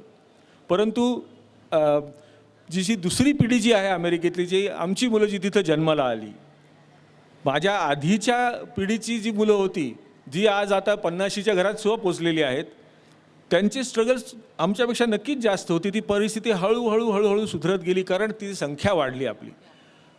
परंतु दोन संस्कृतींच्या मध्ये ताणला गेलेला मुलगा किंवा मुलगी हीच त्यांची पहिल्यांदा ओळख होती. कारण त्यांचं घरातलं वातावरण आणि शाळेतलं वातावरण, त्यांच्या वर्गमित्रांची, त्यांच्या आईवडिलांची वागण्याची पद्धत, या दोन गोष्टीमध्ये जमीन आसमानाचा फरक होता आणि ती मुलं गोंधळलेली होती. आणि मग काय व्हायला लागलं की त्यांना तिथे न्यूनगंड पहिल्यांदा तयार होतो की नाही, मी काहीतरी वेगळं आहे. आणि लहान मुलांचं मन इतकं संस्कारक्षम असतं की त्यांना आपलं अशा प्रकारचं वेगळेपण लवकर पचवता येत नाही, त्यांना ते सहन होत नाही. आणि म्हणून आत्ता आपण सांगितलं तसे बारीक बारीक गोष्टीमध्ये रोज सकाळ संध्याकाळी शुभंकरोती म्हटलीच पाहिजे. शुभंकरोतीचा अर्थ कळत नाही म्हणा, पण मला म्हणालं तर माझ्या कोणीही मित्र, गोरा मित्र माझा म्हणत नाही, मग मी का म्हणायचं, इथपासूनही सुरुवात होते.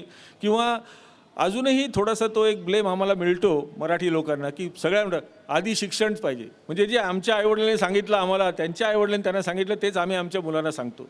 ह्याचं एक महत्त्वाचं कारण असं आहे की आमची जी पहिली पिढी आहे ती जिनी मगाशी सांगितलं तसं $8, $20, $0 असे घेऊन गेलेले आहेत. त्यामुळे वडिलोपार्जित हे जे अमेरिकन लोकांना मिळू शकतं आहे ते आमच्या पिढीच्या वाट्याला आलं नाही. त्यामुळे एक असुरक्षितता ज्याला म्हणतो आपण, फायनान्शियल इन्स्टेबिलिटी, अशा प्रकारची प्रत्येक मराठी माणसाच्या, काय प्रत्येक भारतीय माणसाच्या मनात तिथे सुरुवातीला असते. त्यामुळे मला आज तिथे विद्यार्थी म्हणून जाणाऱ्यांचं अतिशय कौतुक वाटतं की केवढं मोठं धाडस.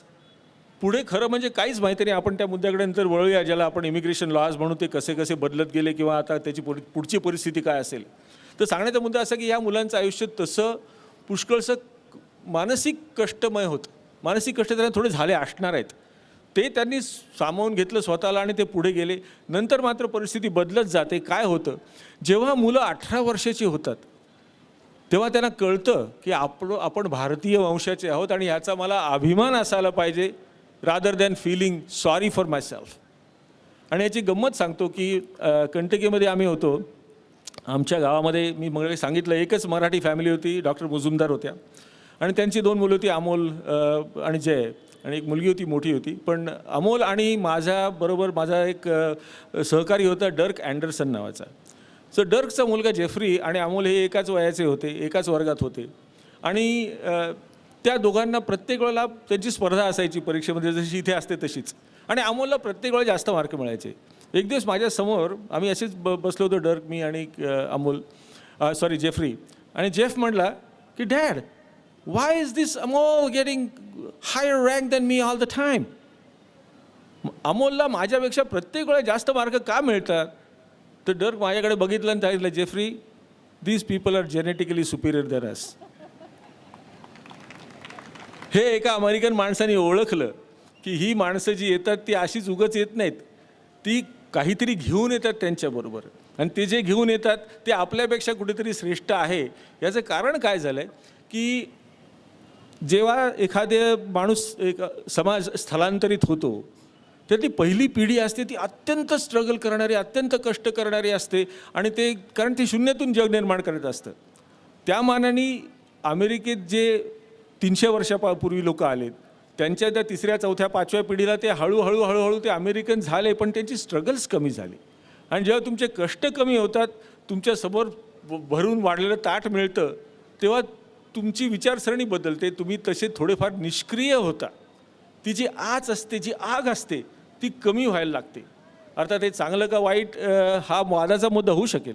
मला असं वाटतं की अमेरिकेतल्या मराठी समाजात जे बदल होत गेले आणि सुरुवातीचा थोडासा असलेला न्यूनगंड पुसत जाऊन आत्मविश्वास जो मराठी माणसांमध्ये, मराठी समाजामध्ये, मराठी समूहामध्ये अमेरिकेतल्या आलेला दिसतो, त्याचं उत्तम प्रत्यंतर म्हणजे दर 2 वर्षांनी होणारी बृहन महाराष्ट्र मंडळाची अधिवेशनं. ती अधिवेशनं इतक्या दणक्यात तिथे पार पडतात की त्याच्यासाठी आजूबाजूला फिरणारे, काम करणारे अमेरिकन लोक औत्सुक्याने बघत असतात की हे काय चाललं आहे यांचं. म्हणजे एवढी वैभवात अशी ती संमेलनं होतात. आणि सगळ्यात महत्त्वाचं म्हणजे आता आपण एका पॉलिटिकल बदलाकडे येऊया. सुरुवातीला सांस्कृतिकदृष्ट्या उपासमार सोसलेली मराठी माणसं ही आज अमेरिकेतल्या महत्त्वाच्या राजकीय स्थानांकडे लक्ष देऊन त्याच्यासाठीची मोर्चे बांधणी करण्यात गुंगलेली आहे.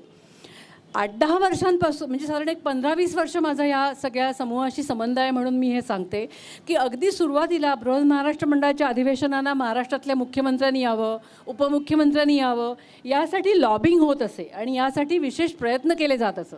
आता परिस्थिती अशी आहे की आता मराठी मंडळांचा उद्देश काय आहे की हिलरी क्लिंटन किंवा आता कमला हॅरिस ह्या साडी नेसून आपल्या बृहन महाराष्ट्र मंडळाच्या अधिवेशनाला येतील का, किंवा आपला जो सिनेटर आहे अमेरिकन तो ह्या बृहन महाराष्ट्र मंडळाच्या अधिवेशनाला येईल का. आणि हे सगळे सिनेटर या बृहन महाराष्ट्र मंडळाच्या अधिवेशनाला येतात कारण त्यांना माहिती आहे की हा मोठा इन्फ्लुएन्शियल वर्ग आहे, हा त्यांच्यासाठी अतिशय महत्त्वाचा असलेला वर्ग आहे. आणि त्याच्याहीपेक्षा महत्त्वाचं म्हणजे आपली मराठी माणसं, मी आता त्यांना मराठी म्हणावं की नाही हा वेगळा मुद्दा आहे, पण स्वाती दांडेकर असोत, कुमार बर्वे असोत, श्री ठाणेदार असोत, ह्यासारख्या मराठी माणसांनी अमेरिकेतल्या निवडणुकांमध्ये उतरून, निवडणुकांच्या राजकारणामध्ये उतरून अमेरिकेमध्ये महत्त्वाची राजकीय पदं मिळवायला सुरुवात केलेली आहे. आणि हा मराठी माणसांच्या इव्होल्युशनमधला एक खूप महत्त्वाचा टप्पा आहे. तर ह्या मराठी समाजाच्या किंवा एकूणच भारतीयांच्या, भारतीय वंशाच्या, भारतीय मुळाच्या लोकांचं अमेरिकन राजकारणातलं वाढतं प्राबल्य आणि वाढतं स्थान याच्याकडे तू कसं बघतोस? निश्चितच खूप आशेने बघतो. आशेने अशासाठी की आज हिनी जी तिने नावं घेतली त्यापैकी स्वातीताई दांडेकर आणि श्री ठाणेदार यांना मी जवळून ओळखतो. श्री ठाणेदार अत्यंत अभिमानाची गोष्ट प्रत्येक मराठी माणसासाठी की ते अमेरिकेतले पहिले मराठी खासदार आहेत. आणि ह्या उच्च पदावर पोचण्यासाठी त्यांनी खूप कष्ट घेतले आहेत आणि त्यांचे संबंध आयुष्य हे अत्यंत प्रेरणादायी सगळ्या लोकांसाठी आहे. तसंच स्वाती दांडेकरांचं पण आहे, कुमार बर्वे यांचं पण आहे. पण तिकडे जाण्यापूर्वी मगाशीनी जे सांगितलं अधिवेशनांसंबंधी किंवा महाराष्ट्र मंडळांसंबंधी, तुम्हाला सांगतो की प्रत्येक महाराष्ट्र मंडळामध्ये आपला प्रत्येक सण आणि उत्सव, शिवजयंती असो, संक्रांत, गुढीपाडवा, दिवाळी, दसरा, कोजागिरी, सर्व गणेश उत्सव अत्यंत उत्साहाने साजरे होतात. भारतातून अनेक कलाकारांना आम्ही आमंत्रित करतो आणि मोठ्या प्रमाणावरती हे कार्यक्रम तिथल्या लोकांच्या समोर सादर होतात. मला आठवतं 1998 साली पहिल्यांदा सुयोग नाट्य संस्थेतर्फे सुधीर भट त्यांच्याबरोबर सगळी मोठे कलाकार, डॉक्टर लागू असतील, प्रशांत दामले असतील, हे सगळे लोक आता जे आज आहेत आघाडीचे कलाकार ते सगळे आमचे मित्र झाले. कारण 4 नाटकांचा नाट्य महोत्सव हा जवळजवळ 6 शहरांमध्ये पहिल्यांदा घडला आणि त्यानंतर तो अखंड घडतच राहिला जोपर्यंत सुधीर भट हयात होते तोपर्यंत. त्यामुळे आमची भूक जी होती, सांस्कृतिक भूक म्हणा किंवा कलेच्या दृष्टिकोनातली, ती आम्ही भागवण्याचा प्रयत्न केला, आम्ही थांबलो नाही. अर्थात अमेरिकेमध्ये सुद्धा अनेक ठिकाणी नाटकांचे ग्रुप आहेत आणि ते अत्यंत सिन्सिअरली, सिरियसली नाटक ह्या विषयाकडे बघतात. सर्व कलागुणांना प्रत्येक मंडळामध्ये वाव मिळतो. एवढंच नव्हे तर आज बृहन महाराष्ट्र मंडळाच्या अखत्यारीत 42हून अधिक गावांमध्ये मराठी शाळा आहे. आणि मराठी शाळा आहे ती मुद्दाम आम्ही असं केलं आहे की ती संडे स्कूलच्या धर्तीवर आहे. 2च तास रविवारचे तुम्हाला तुमच्या मुलांना तिथे शिकायला मिळतं, पण ते फक्त आणि त्यासाठी एक अधिकृत अभ्यासक्रम भारती विद्यापीठ पुणे यांच्यातर्फे आम्हाला मिळतो आणि त्या मुलांना 5 वर्षाचा अभ्यासक्रम आहे. एवढंच नव्हे तर फॉरेन लँग्वेज शिकलेली ही ग्रॅज्युएट म्हणजे 5 वर्ष शिकल्यानंतर त्यांना शाळेमध्ये क्रेडिट्स मिळतात त्याची, जी त्यांना कॉलेजमध्ये उपयोगी पडतात. म्हणजे मराठी भाषेला राजमान्यता मिळवून देण्यासाठी सुद्धा बृहन्महाराष्ट्र मंडळ आणि तिथल्या शाळा ह्याच कार्यरत आहेत आणि प्रयत्नशील आहे. जॉर्जिया राज्यामध्ये, इलिनॉय राज्यामध्ये ह्याला मान्यता मिळालेली आहे ऑलरेडी. तर सांगण्याचा मुद्दा असा की आम्ही आमची संस्कृती टिकवण्याचा खूप मनापासून प्रयत्न करतो आहे. कारण आम्हाला माहिती आहे की आम्ही जरी संस्कृती टिकवली नाही तर ही संस्कृती पुसून जायला कदाचित वेळ लागणार नाही, पण ती वेळ आम्ही येऊ देत नाही. आता हे पुढच्या पिढीने हे कसं सांभाळायचं हा थोडासा प्रश्न आहे खरं सांगायचं तर. कारण कितीही जरी झालं तरी ती पुन्हा दुसरी जनरेशन झाली आणि तो जो फरक पडला, आज मी म्हटलं डर्क अँडरसनच्या दृष्टिकोनातून कसं होतं की तो 5वी-6वी पिढी असेल त्याची, त्यामुळे ते पूर्णपणे अमेरिकन झालेले आहेत. खरं सांगायचं तर अमेरिकन हा सगळ्यात स्थलांतरित लोकांचा देश आहे. तिथले जे मूळ होते इंडियन्स ज्यांना म्हणतात, ज्यांना आपण रेड इंडियन म्हणतो, ते आता ते नामशेष झालेत जवळजवळ. तेव्हा सर्व स्थलांतरित. आणि आणखीन एक गोष्ट मात्र अमेरिकेतली चांगली आहे, ज्याचा वर्णद्वेषाच्या विरुद्ध उपयोग होतो, की तिथे I am Italian American, I am British American, I am Indian American, I am Chinese American असं आम्ही स्वतःला म्हणून घेतो. म्हणजे आधी आमचा देश होतो मग आम्ही अमेरिकन असतो. म्हणजे माझ्या मूळ कुठे आहे हे आम्हाला सांगायला अभिमान वाटतो. त्यामुळे सगळेच जण असं सांगत असल्यामुळे कोणाच्या विषयी कोणाची अशी द्वेषभावना निर्माण होत नाही. हा फार महत्त्वाचा भाग आहे. आणि ह्या दृष्टिकोनातून माझ्या मते अमेरिका खरोखर प्रगत विचारांचा देश आहे आणि तो गुणांची कदर करणारा देश आहे. कारण आज मी इथून एवढे विद्यार्थी जातात, एवढे प्रोफेशनल जातात, ते सर्वजण आज आपापल्या क्षेत्रामध्ये अत्युच्च शिखरावरती आहेत. आणि ह्या सगळ्याचं श्रेय त्यांना जेवढं जातं तेवढं त्या समाजाने त्यांना सामावून घेतलं, त्या समाजाला सुद्धा जातं असं मला म्हणायचं आहे.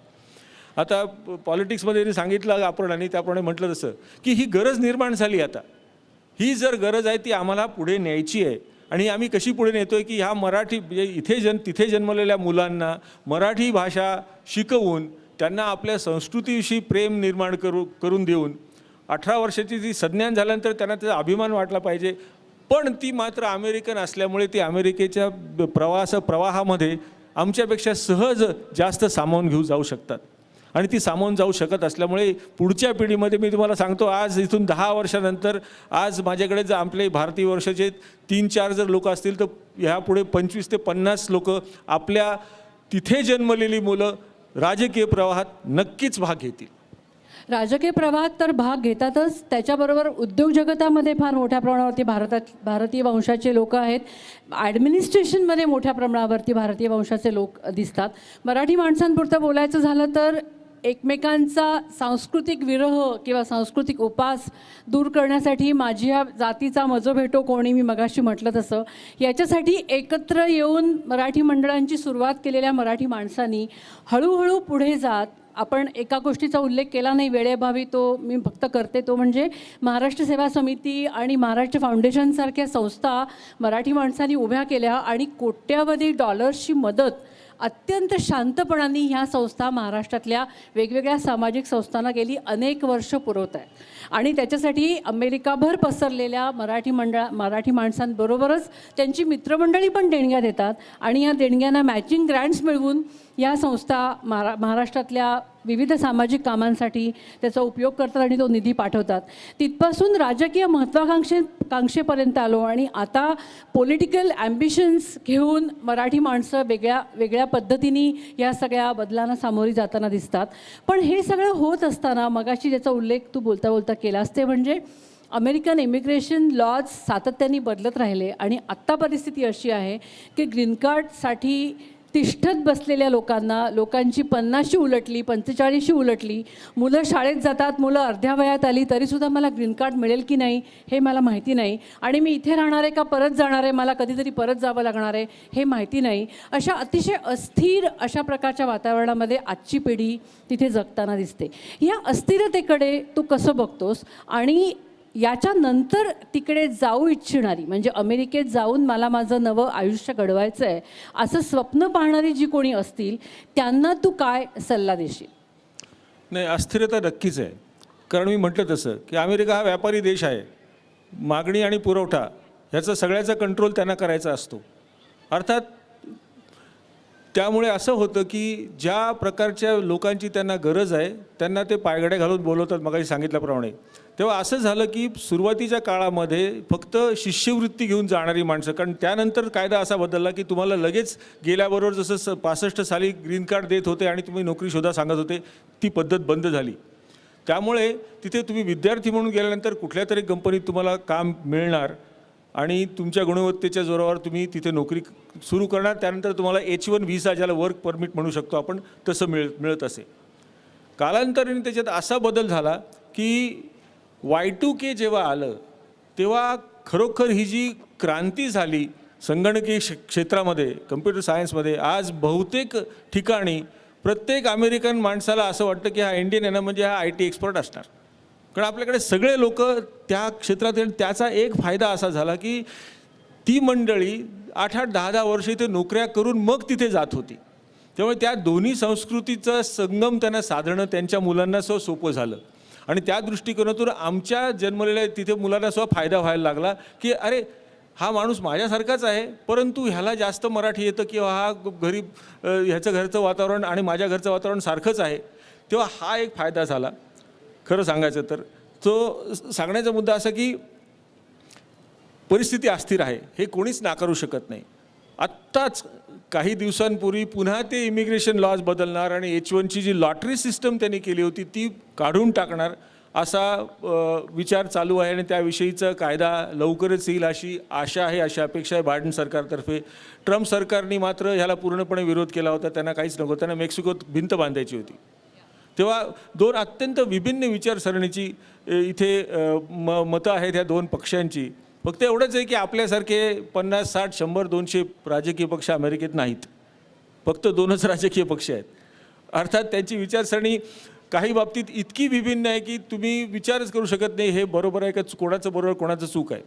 तर सांगण्याचा मुद्दा असा की इमिग्रेशन लॉजबद्दल ही डेमोक्रॅटिक पक्षाची जी विचारसरणी आहे ती जास्त खरं सांगायचं तर काय म्हणून शिथिल आहे, जास्त स्वागतार्ह आहे आपल्यासारख्या लोकांसाठी. आणि कदाचित हा कायदा पुन्हा थोडासा बदलेल आणि आपल्या लोकांची जी अनिश्चितता सध्या आहे की मला ग्रीन कार्ड कधी मिळणार, माझे पाय या भूमीत घट्ट कधी रोवले जाणार, कारण नाही ते ह्या H1वरती मी फक्त आहे. काही लोकांची अशीही परिस्थिती झाली की त्यांना H1 व्हिसा मिळू शकत नसल्यामुळे त्यांना परत यावं लागलं. आणि अशी खूप उदाहरणं झाली की काही लोकंसुद्धा तुमची घर घेतलेलं आहे, गाडी घेतलेली आहे आणि नोकरी गेल्यानंतर ठराविक दिवसाच्या आत जर तुला दुसरी नोकरी आणि दुसरा H1 व्हिसा नाही मिळाला तर you have to leave the country, तुम्हाला तो देश सोडावा लागतो. अशी परिस्थिती आलेली आहे. अर्थात तुम्ही जेव्हा आव्हानं अशी घेता आणि अशा परिस्थितीला तोंड तुम्हाला कधीकधी द्यावंच लागतं. त्याला खरंच सांगायचं तर कोणाचा इलाज नाही आहे. ती वस्तुस्थिती आहे, ती आपल्याला स्वीकारणं भाग आहे आणि त्यातून काहीतरी मार्ग काढण्यासाठी आणि म्हणूनच राजकीय स्तरावरती आपली माणसं आपल्याला तिथे पाहिजेत. जोपर्यंत तुमच्या हातात सत्ता येत नाही तोपर्यंत तुम्ही लोकांना शहाणपण शिकवू शकत नाही. हे महत्त्वाचं आहे. म्हणून आमचा प्रयत्न नक्की असा असणार आहे की राजकीय स्तरावरती आपल्या माणसांची उपस्थिती कशी निर्माण करायची ह्याचा पुढच्या पिढीने म्हणजे आमच्या पिढीने म्हणा किंवा आमच्या पुढच्या पिढीने विचार करावा अशी माझी खरं सांगायचं मनापासून इच्छा आहे. मला असं वाटतं आपली वेळ बहुधा संपत आली असावी.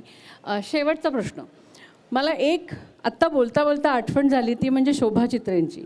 या पुस्तकासाठी त्यांची मुलाखत घेत असताना त्यांनी मला एक फार इंटरेस्टिंग अनुभव सांगितला होता. म्हणजे दीर्घकाळ अमेरिकेत राहिलेली माणसं जेव्हा परत भारतात येतात तेव्हा त्यांना आपलाच देश कसा वेगळा दिसतो. त्या म्हणाल्या हे साधारण 70च्या दशकातलं केव्हाचा तरी त्यांचा अनुभव असेल. त्या म्हणाल्या की मी अमेरिकेत खूप हौशीनी केस कापले. म्हणजे केस कापणं, साडी नेसणं बंद करून पॅन्ट घालायला लागणं, कारण साडी नेसून तिथल्या विंटरमध्ये वावरण्याची कल्पना करणंही अशक्य आहे. टिकली लावायची नाही हे ठरवणं, मंगळसूत्र काढून ठेवणं, अशा अनेक गोष्टी ह्या बायकांसाठी खूप कठीण होत्या सुरुवातीच्या काळात त्यांच्या पिढीच्या संदर्भात.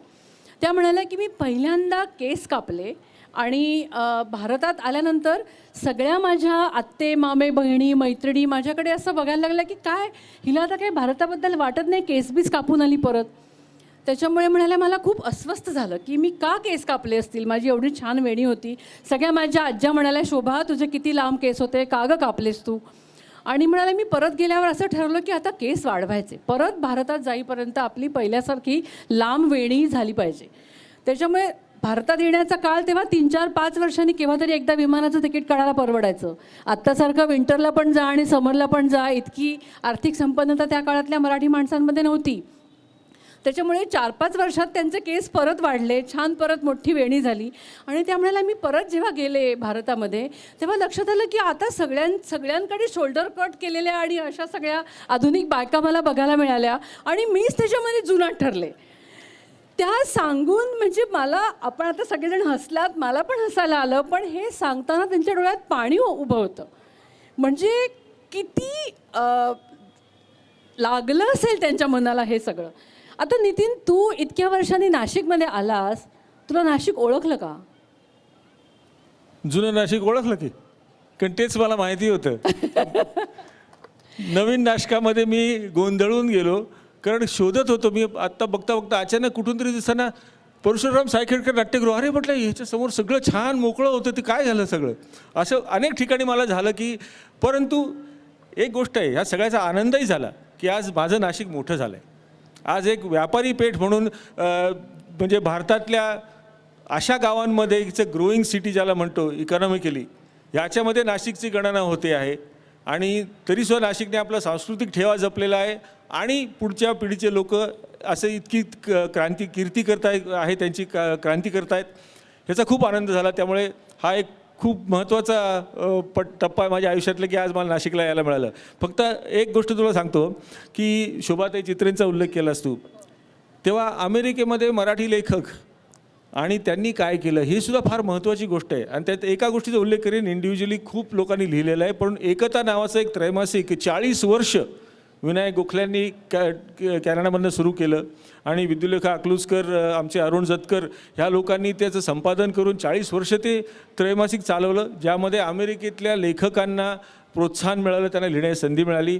आणि 40 वर्षानंतर वार्धक्यामुळे ते विनायक गोखल्यांनी बंद केलं, पण लगेच त्यांच्याच परिवारातल्या सुषमाताई येरवडेकर यांनी एकोपा नावाचं तसंच प्रकारचं षण्मासिक आता तिथे सुरू केलेलं आहे. तेव्हा हे अखंड सुरू आहे. आमच्या अमेरिकेतनं मी ज्या एका 2-3 संस्थांशी मला संबंध आहे ते सांगतो, कारण ते माझ्यासाठी नसून ते अमेरिकन मराठी समाजासाठी भूषण आहे म्हणून सांगतो. आम्ही डिट्रॉईटमधली माझी काही मित्रमंडळी मी म्हणून अंक निनाद नावाचा एक दिवाळी अंक आम्ही काढतो, जो जागतिक दिवाळी अंक आहे, ज्यामध्ये भारतातल्या आणि अमेरिकेतल्या आणि इतर सर्व देशांमधल्या लेखकांचे कथा म्हणा किंवा लेख म्हणा किंवा कविता म्हणा या सगळ्या आम्ही छापत असतो. दरवर्षी आम्ही कथा स्पर्धा घेतो, त्यात 150हून अधिक कथा येतात. त्यातल्या जवळजवळ 100 ते 125 कथा ह्या भारतातल्याच असतात, महाराष्ट्रातल्या असतात. आणि त्यांना चांगले आम्ही प्रतिथयश परीक्षक म्हणजे सुधीर गाडगिळे एक वर्ष होते, वसंत लिमये होते, असे अनेक परीक्षक आम्ही चांगले घेतो आणि त्यांना बक्षिसं दिली जातात. सो हा एक उपक्रम आहे. आणखीन एक फार महत्त्वाचा उपक्रम मगाशी अपर्णाने उल्लेख केला की सांस्कृतिक स्तरावरती बृहन्महाराष्ट्र मंडळ आहे, त्याच्याकडे नंतर मी येणार आहे एका शेवटच्यासाठी. परंतु मराठी माणूस हा व्यवसायात मागे असतो, तो नोकरदार माणूस आहे, तो चाकरमानी आहे असं सगळ्यांचा समज आहे आणि बहुतांशी तो खराही आहे. परंतु गरजे मराठी नावाची एक संस्था 2016 साली स्थापन झाली, त्याच्या संचालक मंडळावरती मी काम करतो. जगभरातल्या मराठी उद्योजकांची, शास्त्रज्ञांची, संशोधकांची आणि विद्वानांची अशी ही एक संस्था आहे, ज्याला इंग्लिशमध्ये आपल्याकडे जसे लिंक्डइन आहे, तर तुम्ही गर्जेमराठी.com या संस्थेच्या वेबसाईटवरती जरूर त्याला भेट द्या. कारण डॉक्टर रघुनाथ माशेलकर पद्मविभूषण हे आमचं आदरस्थान आहे आणि त्यांनी आमच्यावरती वरदहस्त ठेवलेला आहे या संस्थेवरती. आणि जगभरातले 4,000हून अधिक, कदाचित 12,000 सुद्धा असतील, आता दर दिवशी त्याच्यात वाढ होते, हे प्रोफेशनल्स ह्या संस्थेचे सभासद होत आहेत. त्यांचे एक पहिलं जे अधिवेशन आहे, आंतरराष्ट्रीय अधिवेशन, ते 29-30 जुलैला सॅन होजे या ठिकाणी घेण्यात येणार आहे. डॉक्टर माशेलकर स्वतः तिथे हजर राहतील. नितीन गडकरी यांनासुद्धा आम्ही आमंत्रित केलेलं आहे, त्यांच्याकडनं उत्तराची लवकरच अपेक्षा आहे.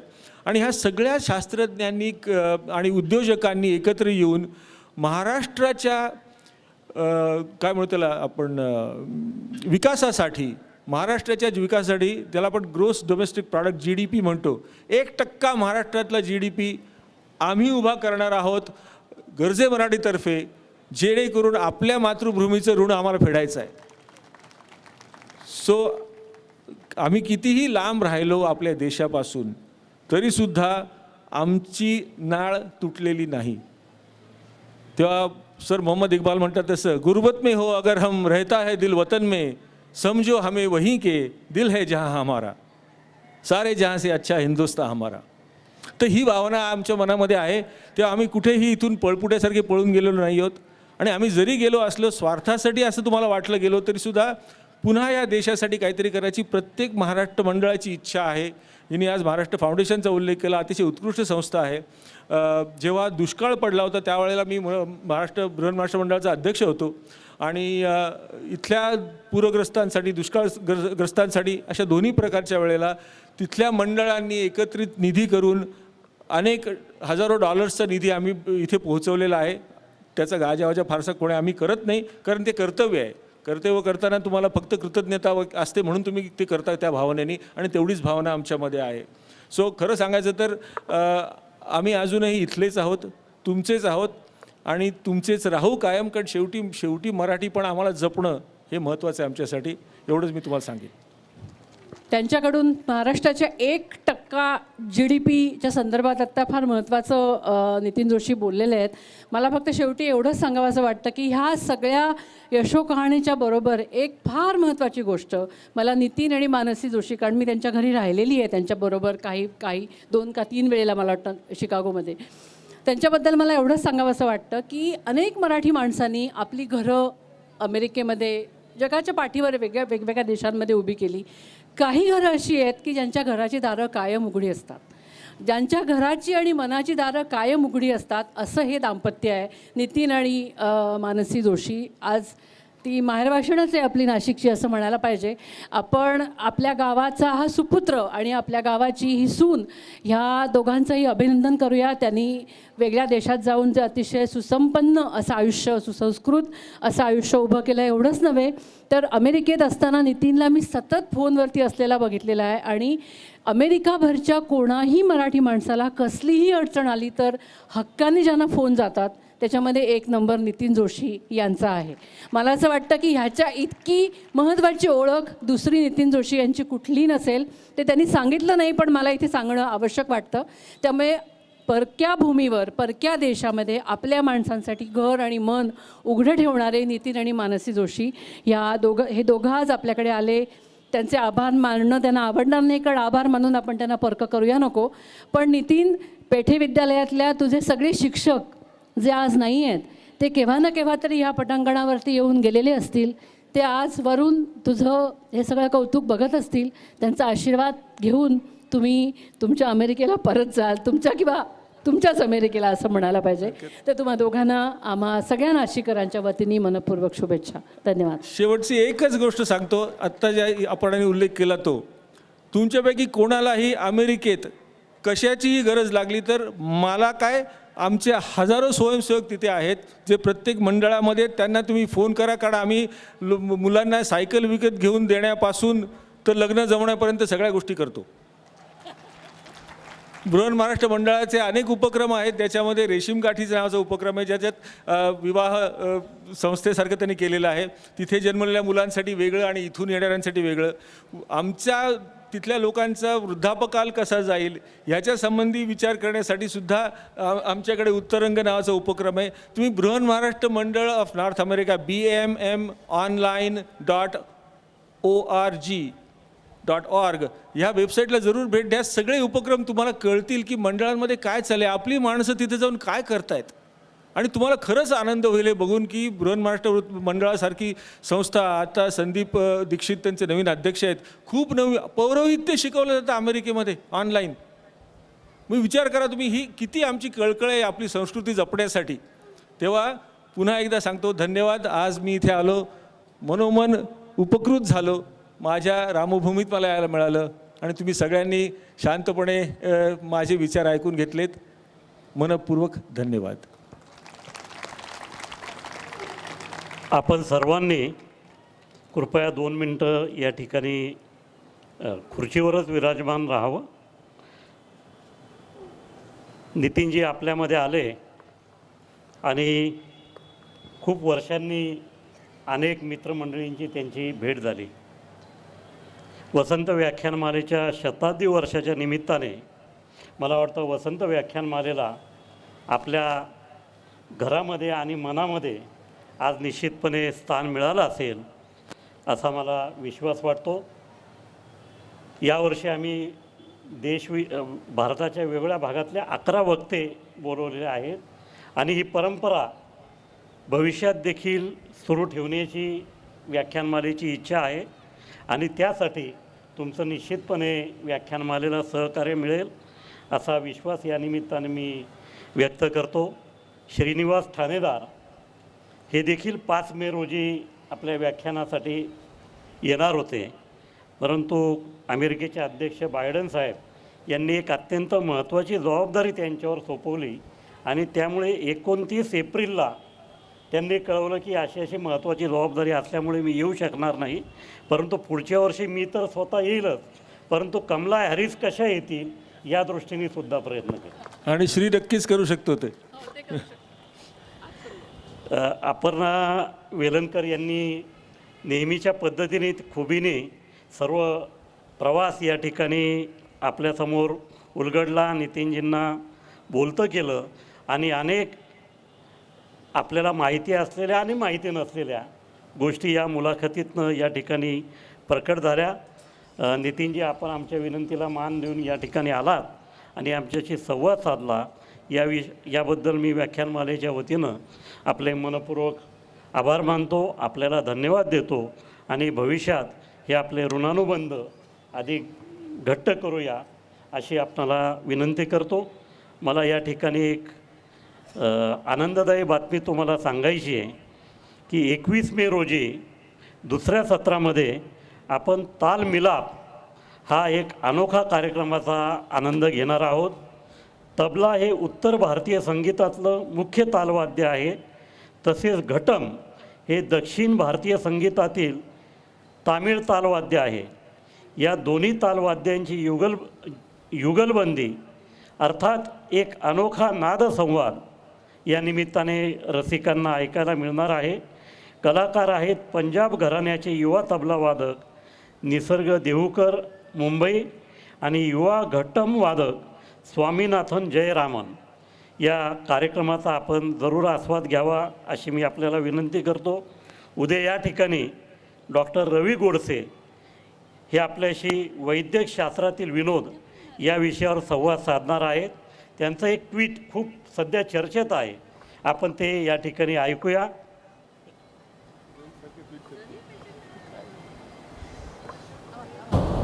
येत्या गुरुवारी मी नाशिकला पोचतोय आणि शुक्रवारी वसंत व्याख्यानमालेमध्ये माझं भाषण आहे. लक्ष्मणाने शूर्पणखेचं नाक कापलं, ती नासिका जिथे पडली त्या गावाचं नाव नाशिक. आमच्या लहानपणी गदी माडगुळकरांचं गीतरामायण होतं, त्या फोनोग्रामवर ज्या तबकड्या वाजायच्या त्याच्यात शूर्पणखेचं एक गाणं होतं, सूड घे त्याचा लंकापती. ते ना मी हावभाव करून म्हणायचो. तर मला आईबाबाने सांगितलं होतं पाहुणे आले असतील घरी तेव्हा ते गाणं म्हणायचं. तेव्हापासून आमच्याकडे पाहुणे यायचंच बंद झालं हो. पण नाक कापण्यावरून नाशिकची अजून एक आठवण आहे. नाशिकजवळच दिंडोरीला मराठेशाहीची पहिली मैदानातली लढाई झाली होती. मोगलांना उभ्या मैदानात तिथे मराठ्यांनी झोपवलं होतं. अरे आपलाच मुलूक, आपलीच घरं, आपण किती वर्ष लपायचं. 10-20 वर्षामध्ये दिल्लीला जाऊन सगळं उलटापालट होणार आहे, त्याची ती नांदी होती. आता नाशिक कशाबद्दल प्रसिद्ध आहे? वाईन कॅपिटल म्हणून. अमेरिकेमध्ये असं एखादं शहर किंवा राज्य असेल ना, तर ते राज्य सरकार करोडो रुपये डॉलर्स खर्च करून जाहिरातीत टाकतं इतर स्टेट्समध्ये की आमच्याकडे पर्यटक म्हणून या.